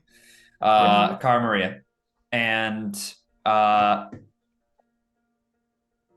think before we go, I don't know if anybody wants to go shopping or anything or go hit the town. Mm-hmm. I also want to just say, because I don't think Tone has had a chance to say anything. It's like, so you're Zara? You're Zara? Me? Yeah, and we're friends, right? I guess. Because I think we have a lead on your body. Zara looks a little disappointed.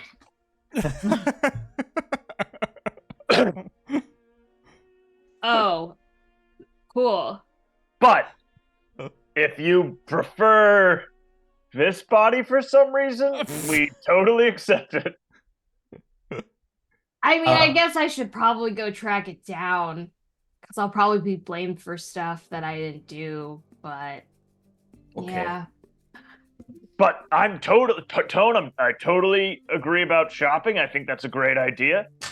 And we should probably figure out how we're going to stop the Two's attack on Fable Rise. Oh yeah. I've got a clue. To the Two's thing? Mm-hmm. That's Whichever, great. Lay it on me. Whichever one of the whichever one of the city rulers is a planner, a builder. That's who the Two is. Well, Okay.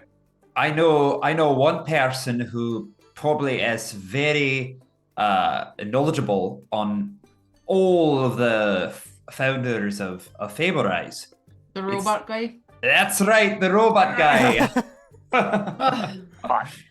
So wait, what was his name again?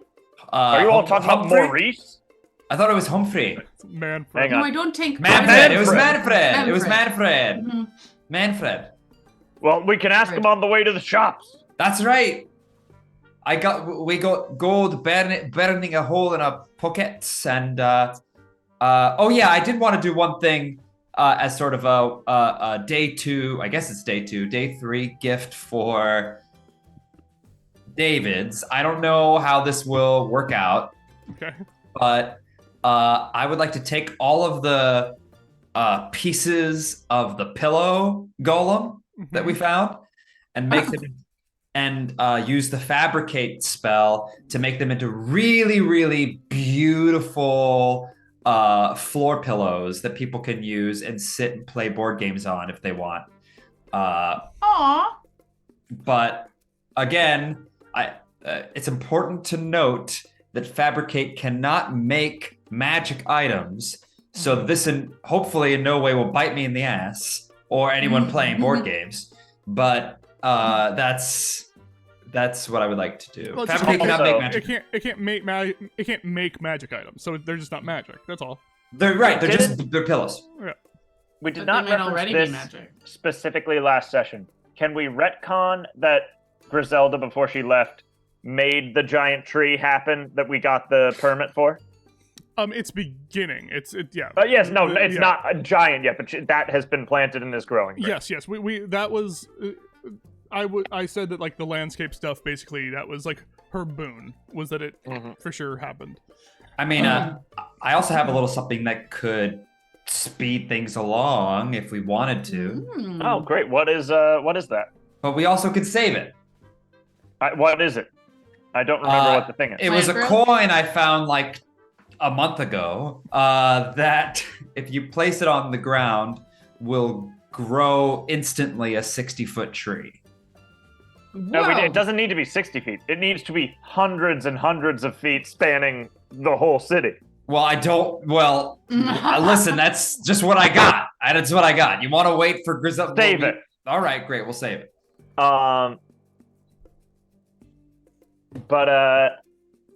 Yeah, should we go shopping? Do we all? Where do we have our gold written down? By the way, like I don't remember how much we have.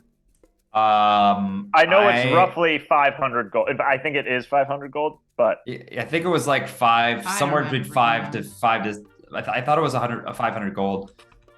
oh yes, 500 gold pieces worth is what my notes say. If we haven't spent any since session 28. Which I doubt I it. don't, I don't think, think you we have have. at all. Yeah, great. I haven't really We given haven't you a lot of spent a shots. dime in like. I don't think we've. I don't Feywild. think we've bought anything. There's No. been like no shops for you to do that in. So Mhm. Yeah, but we're in the basically But the, we've killed a bunch of people. Yes, and you- we're in the fantasy equivalent of. We probably honestly have a little more because that's just one time we found gold. Oh, we definitely have at least 500 gold pieces. Mm-hmm. Do we split up? Do we want to go in pairs? Stay Mirabella all stay looks together. down. Yeah, I think I'll stay together. Hell yeah! Golzog is Yes. It's never not I funny. pledge allegiance. You know why it's always funny? It's because you know behind that frozen frame is a Marty freaking out. Mm-hmm. And people. Oh! Hey! What I missed? Ah! You were stuck like this. Oh, the time travel's always so funny. Hey. Oh my Okay, god. so what are we doing? Golzog. Yeah. Like, as are we walking to town now? I'm just assuming. I would say yes. Let's walk this time, or take public transit. That's like agreed upon for us. I'm not flying anyone anywhere. Yeah. Wait, what's everyone need? Because I'd like some new clothes, I think. Mine are getting kind of raggedy. I would also like to get maybe stop by a chef like a tailor or a chef's cool like I don't know. I'd like some clothes. I do get stared at a lot in Wait. my leather jerkin, and these pants are maybe looking a little worse for wear. These breeches are looking a little worse for wear. So yeah, maybe to dress a little. When we arrived, I More think like a someone local? said we looked like paupers, or like we looked like. I think we got insulted as soon as we landed by Yeah, I somebody. something definitely like that. I definitely look like someone who buries people and puts them in the ground for a living. And I don't know if that's like what I want to put as like the first impression when people see me. We could stop by also a doll maker and get maybe some alternate doll clothes for you, Zara, if you want, or Also- unless you're happy with. I think your wedding is nice. Do you think the clothes here are magic and have magical properties? I think you probably could buy some that are, but they must have regular clothes as well. I think that would be an upcharge, Okay. probably. Well, we have we have the gem equivalent of 500 gold pieces. Yeah. Above the table, I want clothes that help me do monk shit. 4 key points. Can I have more key points? I don't know. Well, I it think was that good was deal. clear, Marty. I think. Wow. Okay, so we're Yeah, let's go, baby. I assume we're in the district that is. Yeah, you'll be able to get to the district. Yeah.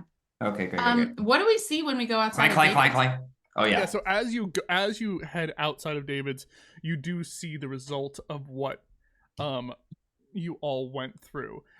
Basically the hallucinatory terrain that you had been placed. I think it was by you, or was it specifically by Griselda? I believe it was by Griselda. It was by Natasha, so Yeah. that I could do the mold earth, Yeah. and then with my army of the dead that were working on it, Basically, they could do all the that. hallucinatory terrain has just become permanent. Like, all of the work that you were already doing was successful, but the hallucinatory terrain just kind of happened. So the outside has been made, like, remarkable.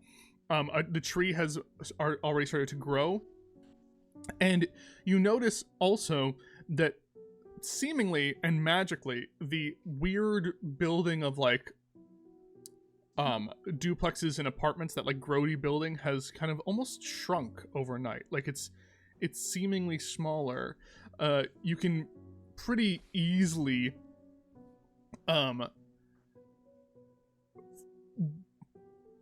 deduce that there was some kind of part of the magical pact that was making this place look bad included that building being awful as well. And it's kind of slowly becoming something different. Okay. Wait, which building? David's? No, not David. Basically, there was a ugly, like, skyrise of bad apartments next to David's that made the place look bad. Right. Got it. Oh, hello, Raiders. Oh, Raiders. Hello, Knights. Hello, Raiders. Welcome on in. Yes. What were you saying? Marabella was gonna go over to Gulzog, but looks at what he's wearing and that it's like these tiny leather things. It's not tiny. It's big enough to cover him like a... Not in a bad way. Yeah. Not in a bad way, but she looks at Tone. Tone, do you think I dress nice? I think you dress great. Yeah, you dress very nice. Sure. But, like, I've never really been good at, like, impressing people with how I dress. Or, like, I always get clothes off of functionality, not really if they look nice or not. You know, like, what has the most pockets, what's gonna hide the dirt and blood stains the best, things like that. I've never really bought clothes to, like, accentuate certain features, or, like, to, like, impress other people. Like, I don't know, like, what clothes are, like, do you see and go like, whoa? Well, I don't really notice clothes when I am attracted to someone. I think it's more about what's underneath, and also attraction, I think, is not about what a person wears, more about the chemistry between someone. But I think the key to style and attraction is form and function, and you could probably find some very nice clothes here that do both, that accentuate features and also have pockets. And Talk Tone to gets me, really Tone. nervous. What? Tone gets really nervous.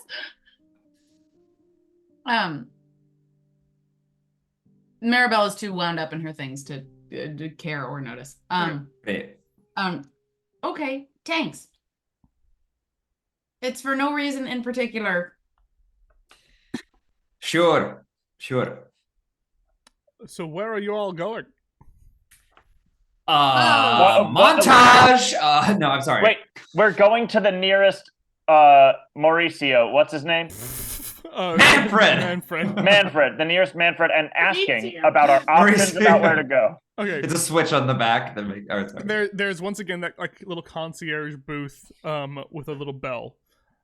You ring it, and suddenly you just see the four-sided, like little winged and monocled creature. Oh, yes. 1, 2, 3, 4. Yes, give me one moment. Oh, yes, of course. It's you, and you.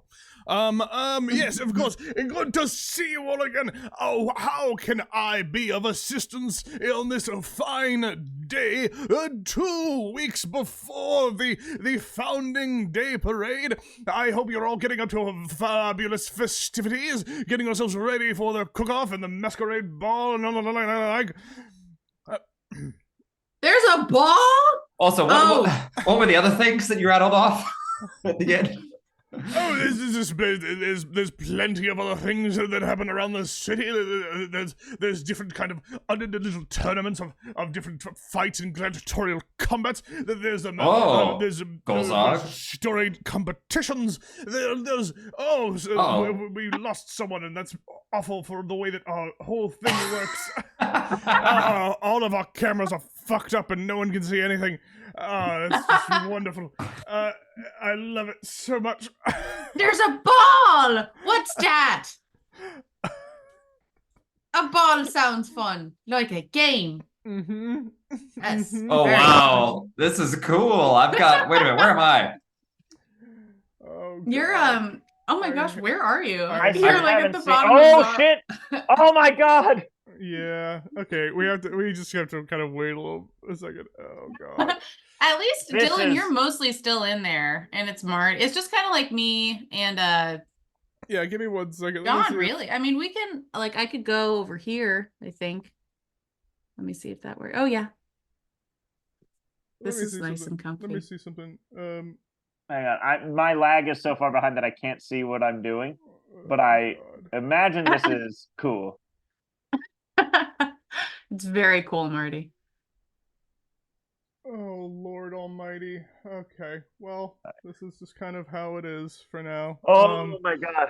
Give me a Well, second. here, where we made it. Okay, here we go. I'm half of it. Yeah, Half of me is give here. me a second, gang. Sorry that this is happening, but this No is- worries. this is- While Dylan futzes with this, guys, above the table. I think the order of business. I mean, it's good to be reminded about the gladiator stuff and the ball and all this, etc. But for today, Mhm. we're gonna go shopping. And I think- Shopping. and before we go, we should ask him about where to get the stuff we want, Yes. and we should Yes. ask him The founders. about which founder is known as the builder. Right? Yes. Those Mhm. are our two things. The builder, Hannah, you said is the 2. The 2 is the builder. Yes. Also, my notes, I'm not trying to be like the kid who's like, teacher, you forgot to assign homework, because 2 weeks is better than 1 week. I My thought it was 1 notes- week too. My Yeah. notes say 1 week for. So I said 1 week initially. I remember, and I said to everyone publicly, we're retconning that it's 1 week. Got but it. It's not 1 week. Cool. I'm It's aware been- that I'm aware that I said 1 week, and then I said it's for sure not going to be 1 week because I want you to not feel like it's 1 week. Once you all started to 2 want to deal weeks? with David, as much as you did, I went. It can't all happen in 1 week anymore. And we are by no means done with David. I think it's the next 2 Exactly. weeks are going to be a mixture of fixing up David's hotel and like And recon. ourselves. and on- yeah. that's exactly why I said so long ago it's not going to be that anymore because Yeah. that would have left you with really only one thing to do. Yeah. Because I don't know about you guys. I hope we avert disaster at the Founders Day Parade. Yes. I think You're the ball frozen, sounds John. fun. Or not you're frozen. You're muted, John. Sorry. I hope we get, Yes. I I agree. would love to have another fancy arc. Is that what the ball is going to be doing? Oh, yeah. That means we got to get 2 sets of clothes. We got to get like we got to get formal Uh-huh. and normal clothes. Formal and normal. Yes, exactly. We got to Also, I don't know about you, but David's is like the A plot for me. I think yeah, it's of become the course. A plot for everybody. Yeah, David's is A. Everything else, the person who stole my mother's face is a close okay, B. so we can keep. We but can it keep is going. second. Okay. But okay, so yes, yes. What were you asking about? Oh, we had two questions, Manfred. Number one, who among all of the founders is associated with building, or was the builder of Fable Rise? Oh, yeah. Oh, you want to know about the founders, do you? Wonderful, marvelous. You're titans of industry. You love to know where you're coming from. Understood? Yes. Very good. Yes. So the information of the founders. Very interesting. In some way, they're all builders in their own right.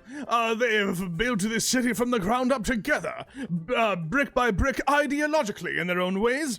However, what way do you mean? Because of course you have Razakar, the playful bite, who really was the founding idea of this No, place. not him. Not him. Next, the next one. Of Next course, one. there's Bylantine, mint on the wind, the cultural foundation of this city, the one who did cultural outreach, making sure that everyone felt No, respected next. What did that one look? What did that one look like, though? Oh, Bylantine the Mint on the Wind is of course an archfey. Their history is their own, of course. I'm not Bylantine, Mint on the Bylantine. Wind. Of course, there is Humphrey, the Unbroken, who built this city brick by brick when it comes to the foundations of law and order. You see, they have Okay, let's skip Humphrey. Yes, Isn't okay. Humphrey the one you're related to? Humphrey is the one who, of course, made sure that there is a city guard. But of course, in my view, I work for Humphrey in so far as I run the rest of the Modrons that are the city guard. But in the way that I am the city concierge, actually, I'm more closely working with Bylantine, as I am a cultural foundation of this city. Next one. Next. Skip. You can kind of hear like fast forwarding through my. It's okay. And then of course there are the brothers Dumas. There is Greg the Unknowing and Brian the Thought Without. Whoa, hold on. Wait, I gotta write that down. The brothers Dumas. The brothers Dumas. Greg the Unknowing. Craig the Unknowing. Yes, Craig. Well, it's unclear. It's really the unthinkable. What does Craig look like?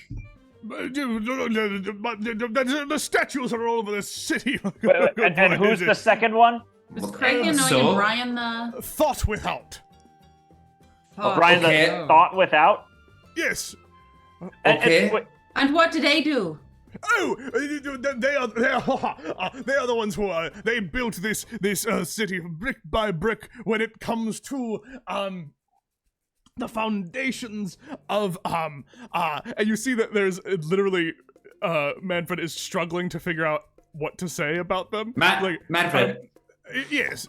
Did anyone? Go ahead. So what they did, the brothers Dumas built this city brick by brick with all of the the red tape of regulations and bureaucracy. There we go. It's the law and order that does not have to do with order or law that makes any sense of any kind, really. They are the ones that keep the city running at a fine-tuned pace of slow. Okay. Fine-tuned pace. And so I think finally there's a kobold, Jasmine, right? Here comes Jasmine. Oh, okay. Did right on time. I assume. Unless built by brick by brick with the red tape of bureaucracy is the two. Give me a second. I have no idea how to spell bureaucracy. Oh, I fully typed B-A-U. in B. I There did we like go. B- Everyone's no, back. no. Everyone's back. I typed in B-U-E and then it auto-corrected and that wasn't even right. It's like B-U-R-E-A-U. Oh, It's a mess. yeah, B-U-R-E-A-U, right. And then Of- crazy. Of Fable Rise. And the kobold. What's the kobold's deal? Yes, Stinkbug, Kobold, Paragon. Wait. What? Did we skip the unknown? Did we skip what he did? Oh, Brian, the thought They is were- out. They did it as a unit. They're twins. Yeah, they're both red tape. okay. bureaucracy. Okay. Mhm. Yes. They both do the red tape stuff. Yes, and then Stinkbug, Kobold, Paragon. He built this city of brick by brick. In the fact that he designed the city. Great. Okay, there it is. Would you say that he is the one referred to most often Great. I was gonna ask, Yeah. as the builder? Like literally the builder? who built the city brick by brick using bricks? Yeah. Who built the city brick by brick using bricks? Well, technically, there are no bricks used upon the actual foundations of the city. It is used with a magic weave and promises and children's kisses. But it is not. But the bricks itself don't. Whoa. What? Who had the idea to build a city off of children's kisses? Once again, that is Razakar and Bylantine and Humphrey and the brothers Dumar and Stinkbug, Kobold, Paragon. All of them had the ideas at the same time. They all built it brick by brick together as Do the people of Fablerise know that this city is built on children's kisses? This is a metaphor. Because if no, this whole place is going down. But anywho, so the one who like built the city physically would be Stinkbug, Kobold, Paragon. Oh, yeah, but Stinkbug is a wonderful architect of all things magical and all things that have to do with buildings. Great. Okay, Where great. does he normally if one were to want to get a meeting with him Face to above face. above the table, not today.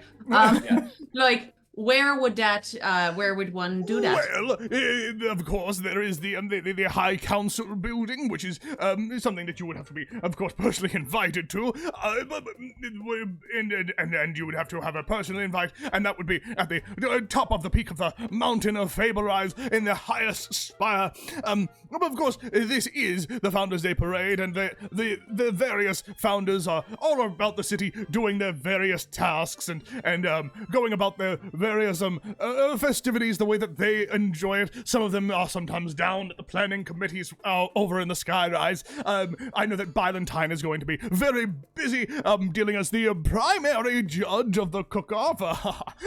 Then there's, of course, the brothers Dumas are always happy to be about there, doing whatever crazy thing they're doing. Yes. Where will the kobold We can't be? hear you, John. Sorry, I was gonna say that last one felt a little vague for you, Manfred, but that's never mind. What? Brothers No, Dumas. and all of them have contributed to the city equally. There is no dead weight among the six of them at all. Golzon, go ahead. So Stinkbug the kobold, other than at the council chambers, what would he be up to in preparation for the parade? Well, of course, he would be in the thick of it, building the floats for the parade themselves. Of course, he's an inventor of many kinds. He would be making sure that the different floats and events would be going down well, and that the pathways of the parade was immaculate. And of course, anything that would need to be built would be perfect, as he has access to every record of the Great. city and What are architectural good plans. stores to Hey, shop at? I'm making a note to come back to a Manfred and just ask all about where to do that next time. Great. What question was I asked just now? What's your favorite clothing stores? I am not. and can you summarize your responses in maybe shorter answers. Yes. This is a list that is approved by the Council of Six of my favorites. For clothing stores, yes, of course, there is Wiffle Wax Playthings, Phase and Fashions, and Thimble and Marble. Ooh, Thimble and Marble. Do you want to go there first? Sure. I wish there was a place called like Sally's. Okay, let's go to Thimble and Marble. And he goes, I do not account for every single shop opened here in Favorize, just the ones that are approved by the council for me to say. One quick question. Yes. Byzantine, or what was his called? Valentine, Mint on the Wind. Byzantine, Mint on the Wind.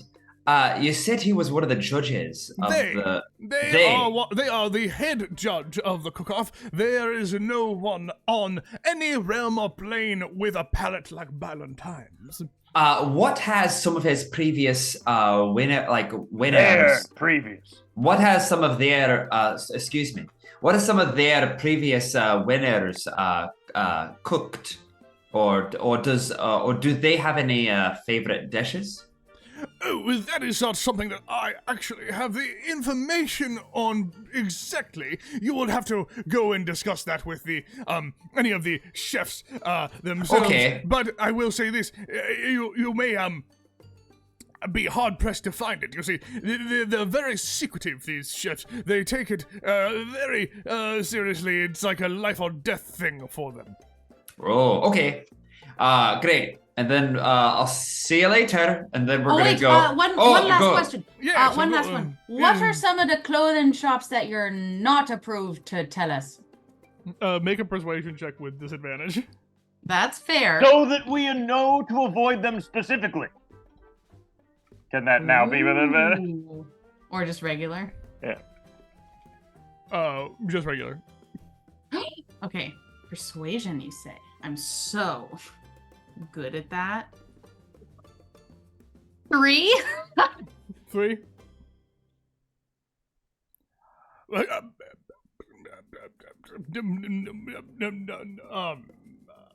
No. All right. Well, thanks, Manfred. Anyway. You are welcome.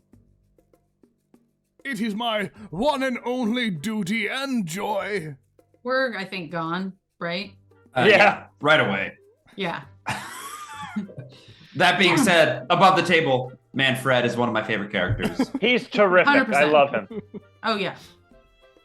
Damn, I was really annoyed. I really wanted to go somewhere not. I bet all these places are going to be super fucking expensive, and like the Darling Corporation dress people. I don't know. We could ask. No, we can't ask a different Manfred. They're all like the same guy. But we could go around and like ask people, like regular people. Actually, we might be able to ask Tomas. He might know because he's been here like a little bit longer. Yeah. Or the so horse. He could be a man. good resource for us. Oh, that ugly guy? Just kidding. Glory I don't know Hoof? what Did you're you talking about. call Glory Hoof ugly? He's extremely comely. He's Cuddly? Did He's you call him a comely. glory hoof? He's handsome. Wait, I'm confused. Comely. Comely. Oh. It's a fucking old-timey word for attractive. I know what it Like- means. We're in a high fantasy world. like the Dang, you opposite of screamed homely. comely like 3 times. Comely. Comely. Comely. It sounds like homely, which is the opposite. I think that's probably why they sound so similar. I don't know. Zara, what do you think about Glory Hoof? He's a little annoying. Exactly. So, now let's go put on some clothes. Or Sounds should we good. or should we stop by Tomas and because I think that might it's up to you. You all. What do Whatever want you to- guys want to do. I mean, let's just see what the iron and thimble, the marble and thimble. Yeah, let's go to that one, Right. and then if we get the impression they'll all be a little bougie, then we can check in with your brother. Okay.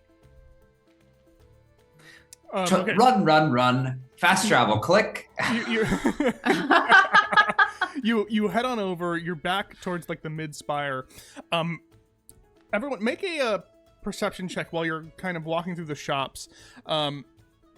Again, you do see in the mid spire, you are able to see that there are differences between the areas that you wouldn't see. There are, like as we were talking before, like the little Feywild, the little Faerun, the little Shadowfell, like little tiny areas of the shops that are geared more towards different planes of existence.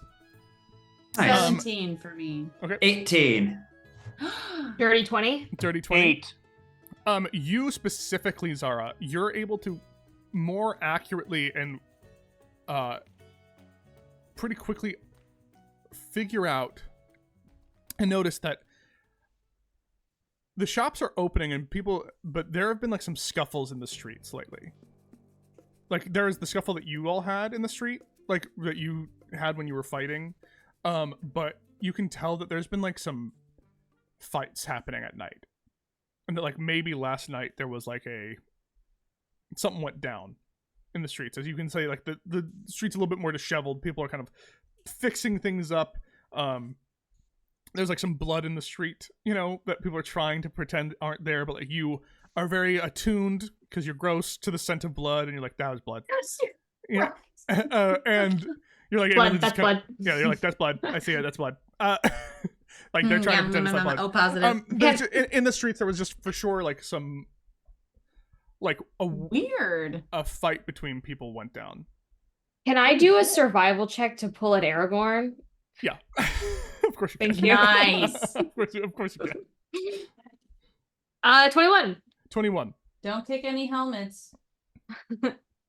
You know he really broke his foot, right? Yes, Marty. Did you guys for the know he love really of broke fuck. his foot in that scene? 21. So you start like you're down lower to the ground and you're able to just kind of notice things closer.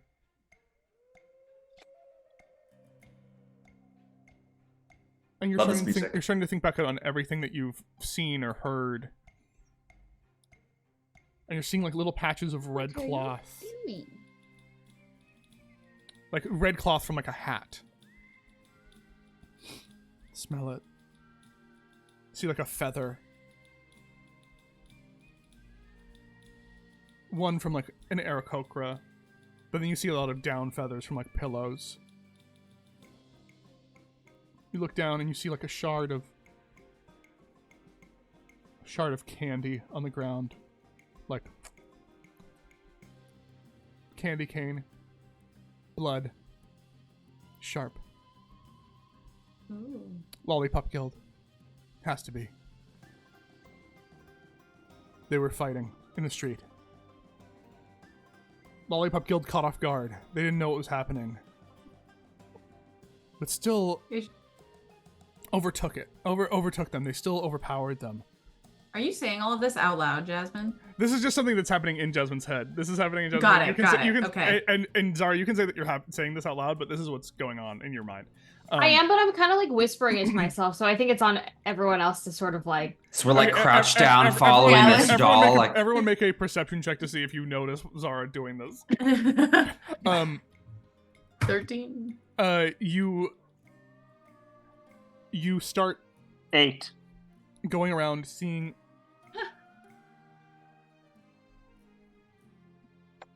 like, oh, okay, so the Darling family and the Nat 20. Nat 20. Okay, yeah, you're able to fully just like tune in to Make what's sure to happening grab me, Tone. with and you're able to all follow and see and hear what Zara's saying. You're able to see everything. It's pretty clear the Lollipop Guild and the Darling family had a scuffle in the street last night. Like a sharks and jets like scuffle. Like maybe they were meeting to talk about like their relationship with each other, and the Darling family jumped them, but then still got overpowered. You hear in the back of your mind just, I told you they were very fun. My people here, they're very feisty. They don't Did they like... start it? No. Or do I know if I started it? If I based on the No, based on what you're seeing, you can like with like what you saw, it doesn't look like they started it. Okay. And but the cat even goes like, no, they wouldn't have started it. But they for sure ended it. Do you know what they were talking about? I do. But I'm not going to tell you.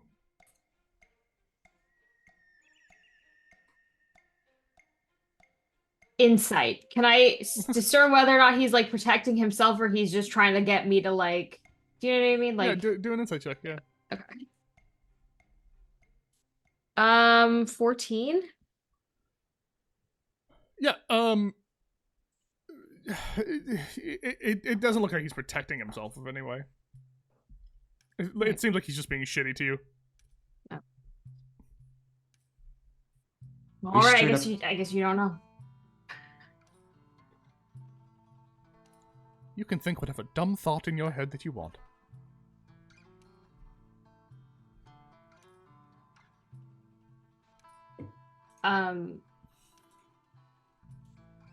Do I know where the direction in which the Lollipop Guild like scattered off to? Like, do I see footsteps? You're not with that like a little like you're able to see where they scattered to, but they didn't all go. They clearly didn't all go to one place. Okay, they scattered. They scattered. All right. But you're all walking, and while you're able to hear that, you see and you learn that this happened. And you kind of put that out of mind as you walk towards this like little small little store called Thimble and Marble. Easy to miss. It's very tiny. Very small, in fact. You're able to see it, and you spot it pretty quickly, Zara. It's basically the size of a dollhouse. Like a marionette house. Outside in front, there's a table of drinks that are like up to your height that say like, if you're this size, drink me. Meaning if you're little, drink them? No, if you're up to that height that you can reach the table.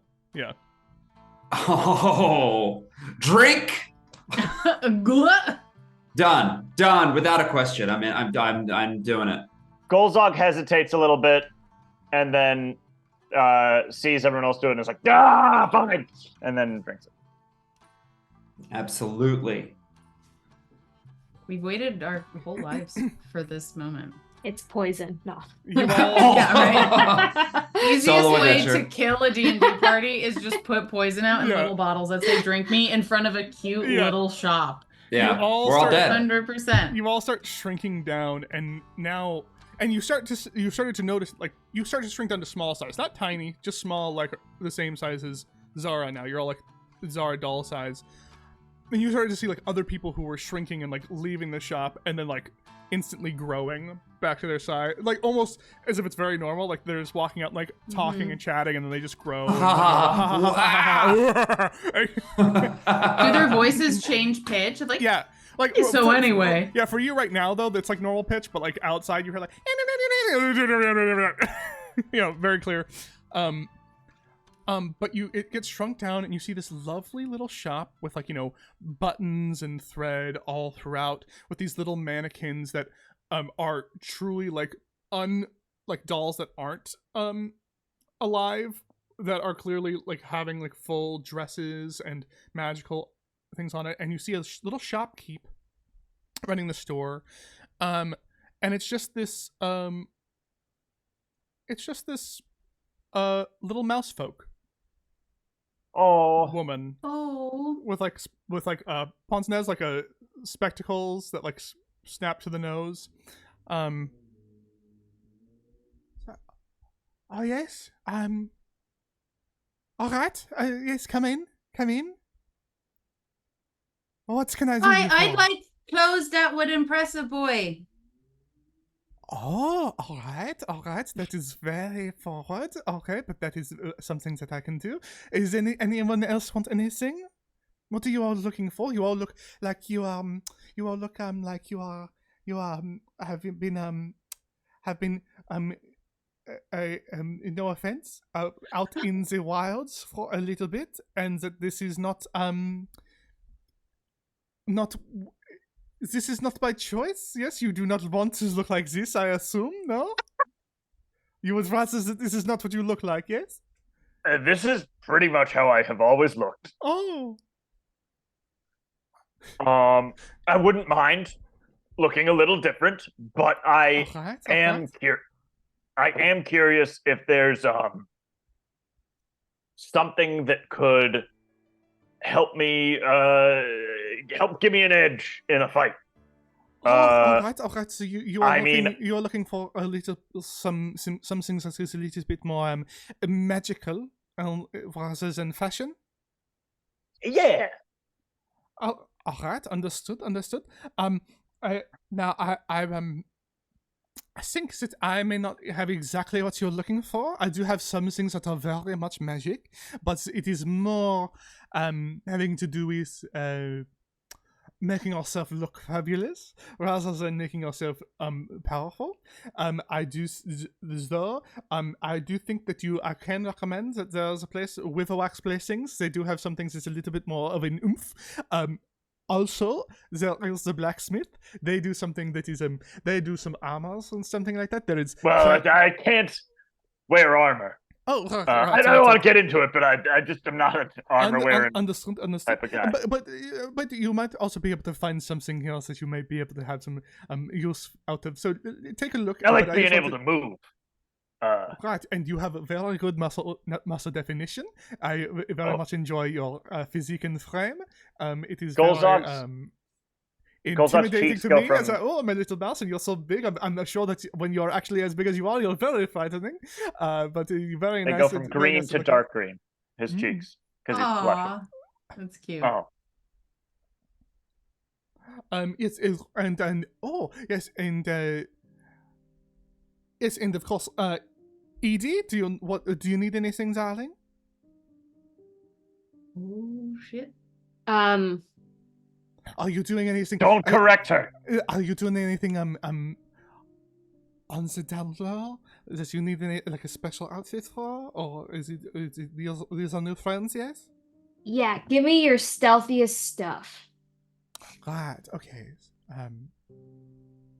Of course. Make a deception check with advantage.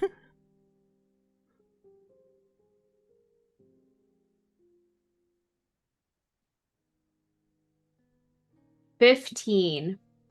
Okay. Alright, I will do what I can. Is this a rush order or is this a something? I look to the team like, how we have time, right? 1 week. It'd be good for you to have it by the time we move on the 2. Okay, and that's in above the table. That's 2 weeks, right? Yeah. Well, the parade's in 2 weeks. We might want to move like the day before or something, but roughly 2 weeks. Roughly. I needed roughly 2 weeks. I don't. How if that's a rush order, then yes. If not, then 2 weeks. All right. And is this for pure just not going noticed, or it's like, and then she has you come closer?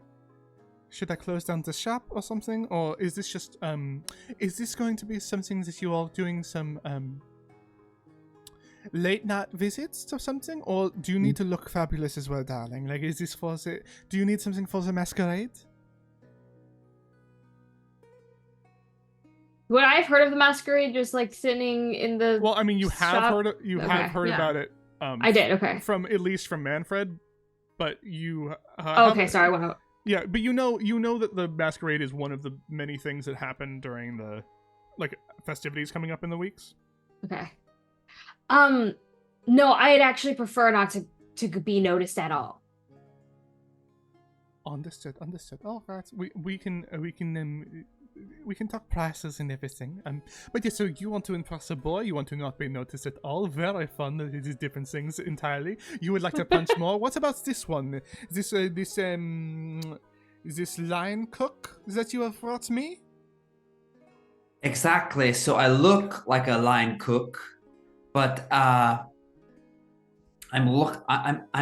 actually a chef, and I want to. All right, sure you are.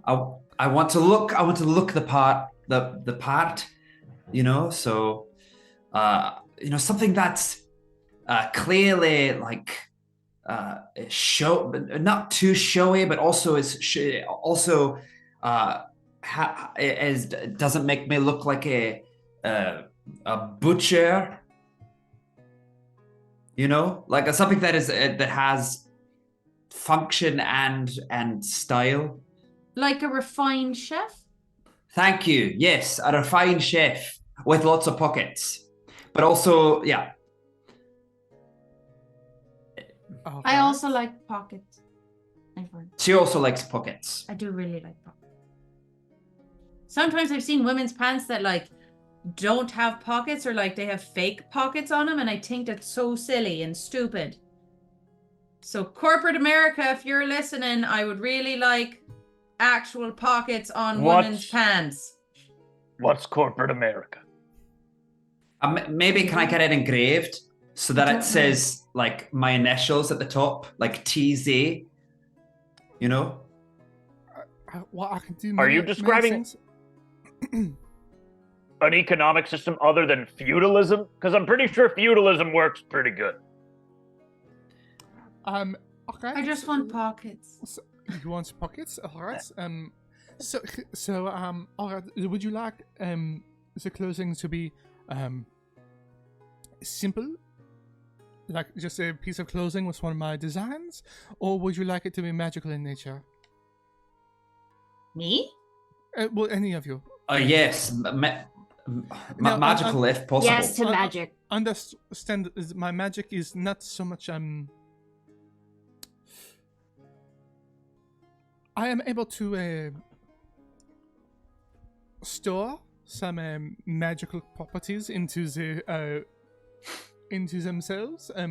It is not something big or too powerful, but there are some things that is shift weave, some things that you can have a few different designs into it. Of course, I would have to be the designer, but that you could shift between them. Of course, is that would be a little bit more expensive because it is essentially having a few different outfits at once. But of course, there are a bunch of different properties that I could imbue into your clothing.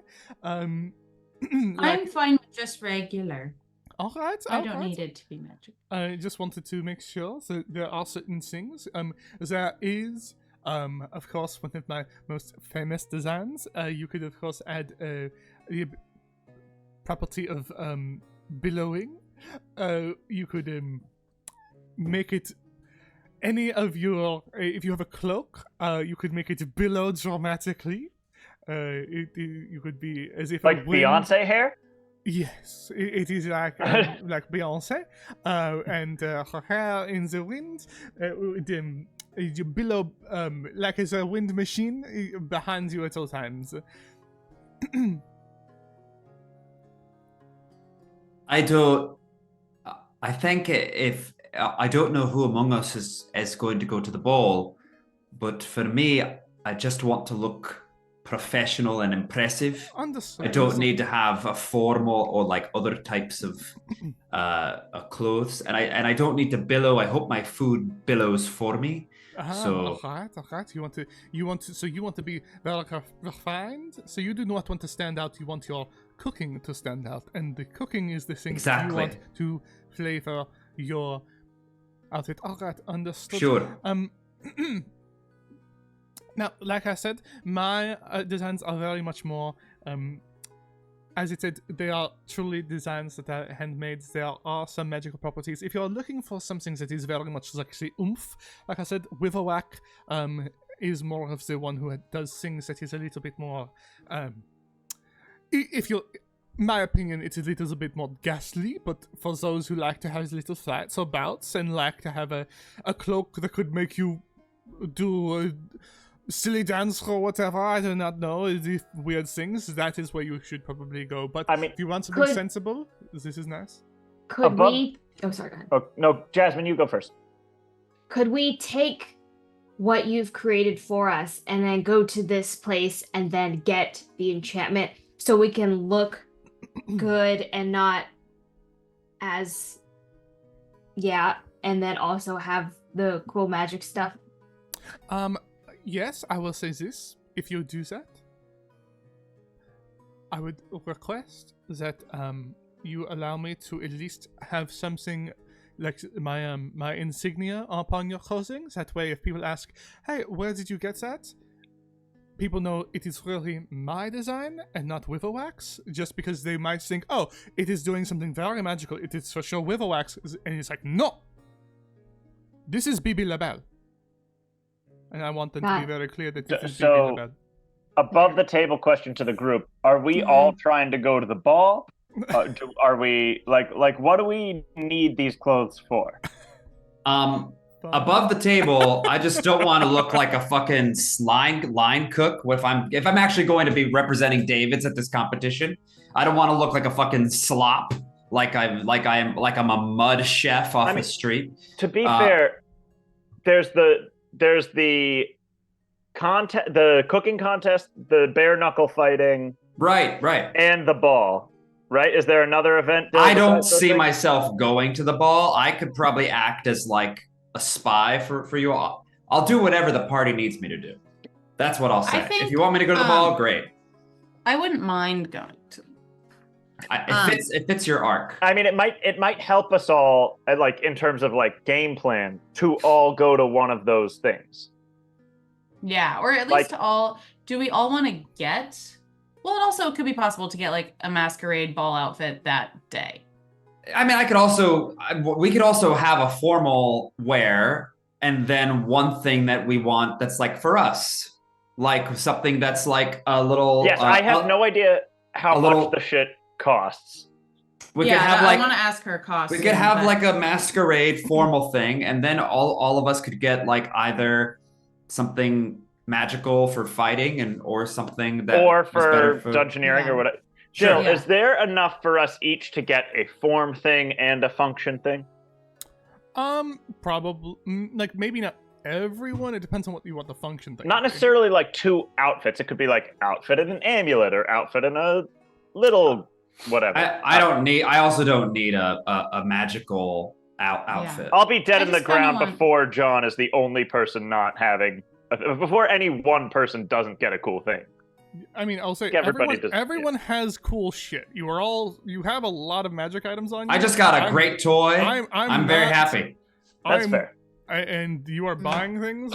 You don't have to buy from BB. But yeah. So how much are your designs and like to get an outfit from you? So if we were to get something for the masquerade ball, let's say, or like an everyday outfit that was more casual. The more casual designs, of course. I am not someone crazy. A more casual design would be 20 gold. If it was a full-on elegant design for the masquerade ball, that would be a little bit more. That would probably be about 30 gold, but this is only if it is something that is not magically imbued. If it is magical, then there is something else going on, of course. It is a little bit more high-end. I know not everyone has that kind of money. I know some people want something a little bit more simple, and gold is not always easy to come by. Of course, there are discounts if you want to make any kind of deals. I know that it's very unsavory for some people. We do not need to make any deals of any kind. I'm very happy with gems and the gold alike. Yes, John.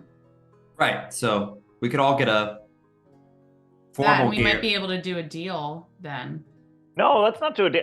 50 each for each of us to have a casual and a nice thing. That is 50, 100, 200. 200, and we have 300 left over to get other shit if we want. I'm down for that. But that's assuming they're not magical. I'm not needing magical stuff. I don't need. Actually, it I don't- doesn't sound like. It sounds I'm like saying that- Jasmine. You might be the only one who might want a magical thing from here. I'm saying the 300 left over we could go somewhere else and get like we could get potions. We could get like it doesn't need to be a special. But if cool we can thing. get a deal, we should get a deal. She means deals like Faye. We make a promise thing, doesn't she? Yeah, I think so. That's Not a deal like 20% off. Oh. Yeah, she means a. Well, we a could deal. ask. Well, we could ask. It Ask never. about the deal. I'm not going to even consider one. I'm not doing that. We could also do it this way. 500 divided by 4 is 125 gold. I will happily the only thing I want is just a $30 refined chef's outfit, and I'm good, and I will put everything else into the pot. I'm down to get just a fancy outfit and put it in the pot as well. And put the 20 in the pot. Yeah. I definitely want a fancy. I also do want another casual. I don't know if I want to get it here. I might go to like You can another also- more you can- common store. Is there a weapons person? Yeah, that would be more Yeah, at I'd the go to a weapons blacksmiths. person. Okay. There are blacksmiths out there. Yeah, these are literally clothing stores. Yeah. No, I just want to make sure. I just want to check. Right. Oh yeah, this is Or a whole let's city. just all we could all just put 125 gold in our inventory and like use it how we would How want. you wish, yeah. And then if there's Yeah. like a communal thing, we can obviously, That pool sounds our great. resources or whatever. Why don't we Okay. do that? Just so we have it. Yeah, I'd like a fancy masquerade outfit, please. All right, let me take a look at you. And you see, kind of like looks at puts the spectacles down. All right, I have your measurements. Is there any kind of what design are you looking for, darling? Well, my hair's kind of like my hair's reddish, right? Yep, I'm that's looking what you at- told me. Basically, she will do whatever you want, and you can decide with me another time what you want the outfit to Yeah. look like, and you can tell Marty. I think Oh, I'd yes, like I will- Like a, You can I'm gonna ask really that tell everybody do Marty what the text outfit me. looks like. I don't really care. yeah. I think I'd like a deep red dress, that has a nice like sweetheart neckline Alright, of course. and pockets, Alright, like hidden pockets. alright, darling. And so we'll I'm go- frozen. Hannah, did you hear? Okay, great. Did I catch up? Yeah. Do you want me to text that to you? Yes, Wait, please. yeah. So Yes. yeah, we'll go down the line, and you don't have to decide now. Everyone will get to do will say like what they want to wear.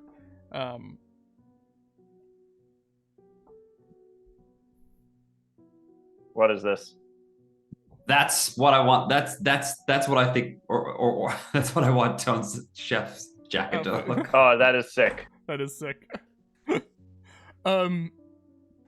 Once again, hell it breaks yeah, the dude. it breaks the turtle rule, but I'll figure it out.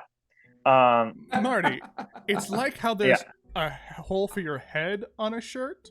There's just a hole. There's just for a hole for there's his just a hole for the back. So he's just buying a lot of Like, sexy backless stuff. I like to imagine it that it's how like on sleeves and on the collar it's like it's hemmed. It's just it's hemmed around the it's hemmed around the shell. So And then that I way- also that way it I lays carry nicely. around like a nice set of wax that I magically use with Mage Hand Yeah. to like shine my back. Nice. Thank you.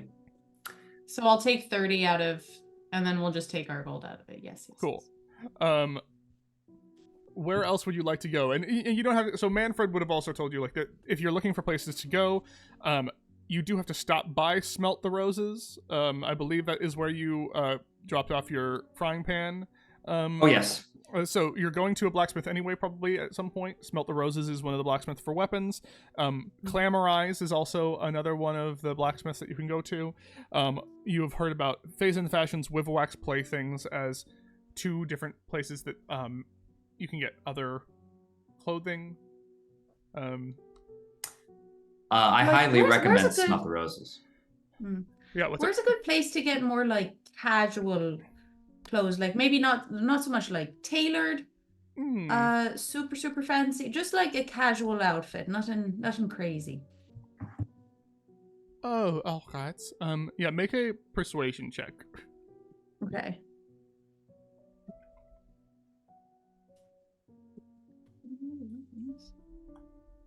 Yeah, 12. Okay, so yes, so of course you want the nice thing, but you're looking for something a little bit more pedestrian. Right, I can't wear my beautiful, gown every day as much as I might want to. Yes. There is a place. Well, there are a couple. There is. It's not. It's a store. It's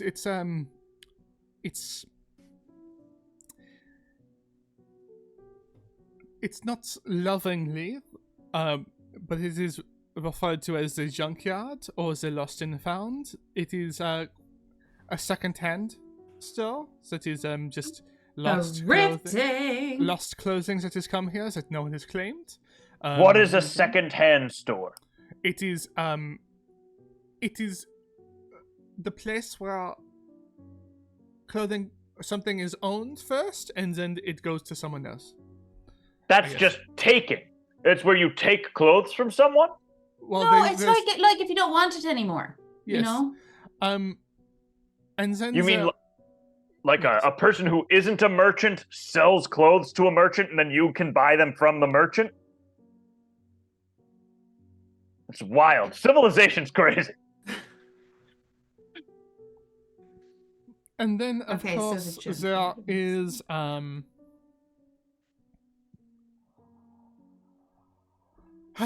there is look nice thrice.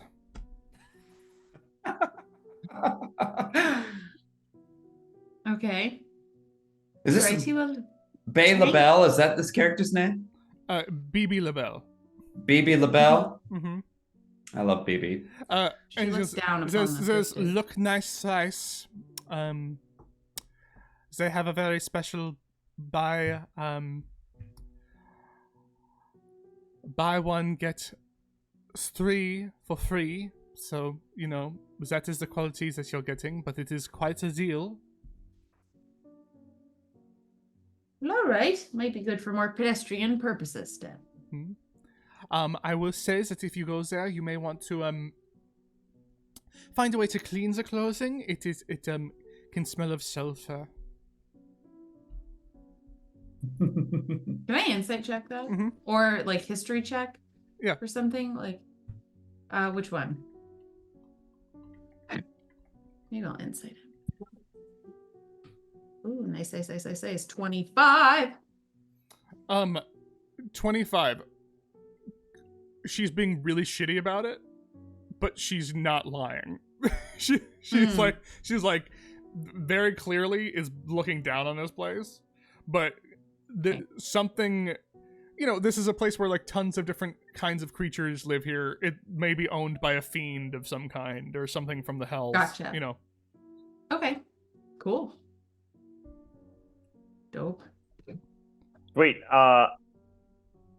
I am going to purchase one formal outfit. Yeah.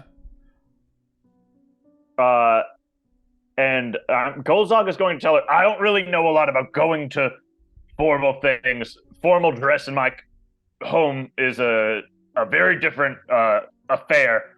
So I will take whatever you recommend. All right. I'm doing the 30 gold formal outfit. Whatever I recommend. You're like my big strong muse. Yeah, so Dill, Assless whatever check. you decide Golzog's formal outfit is, go ahead and send me that description. All right. Well, this is going to be Or fun. say it on here, whatever. Yeah, she goes, this is going to be very fun. I'm like, ooh. I do not know if I'm going to be able to, sew anything that accurately contours to your muscles, but I will try. It will be very difficult, but I will try it. Aw. Very interesting. All right. Well, I will get to work right away. Please, make sure that you are completely out of the door. Before you just make sure you're out of the door. Do not try to go back inside because you will be growing at an exponentially fast rate, and I do not want anyone to destroy my little shop. Okay. All right. So, thank you. And if you do go to any of these places, tell them that BB sent you. It's not we all know each other in this little town, All right. Thanks, Will Phoebe. do. Thank you so much. Of course. You what a delight. Of course. And Edie, I will have your she just gives you like a wink. I will have your a specialty set up for you, and I think that I do not have the magic capabilities to do exactly what you want, but I think that Witherwhack might have exactly what you want. But I will make this as stealthy as possible for you. But Witherwhack might have the things that I think you're looking for. Right? Thank you. Of I course. appreciate it. Of course, Edie. You're looking great. Is everything all right with Pavel? Have you two made up all in any way? Yes. All right. It like looks over to you like, clearly not. All right. Well, tell him I said hi. I will. Okay. You all leave Thimble and Marble and BB LaBelle to do the work. As you're leaving, What? Tone, you get a message in your head. Oh,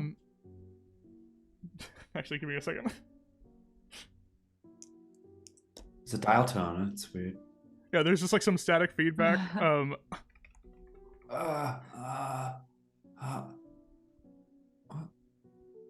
Give me a second. It's Manfred. It's, what? So you just hear, What? oh shite. That's Oh. all right. Oh, sorry. I don't have many words. Hi, brother. Meet me in an hour or two at Taste of Home so we can talk about Dad and maybe dinner tonight.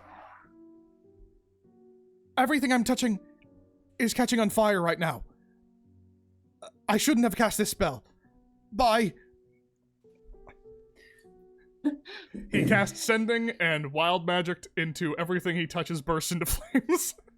Wow. Oh, And so no. he's just like, at his work, just like, fuck. Wild magic is so fun. Oh my god. It's because Um, he's so hot. Yes. So you just have gotten, like, you have plenty of time. You're just reminded, like, hey, let's meet up. Okay. Where are you all deciding to go? Just so I know before we end off for this evening.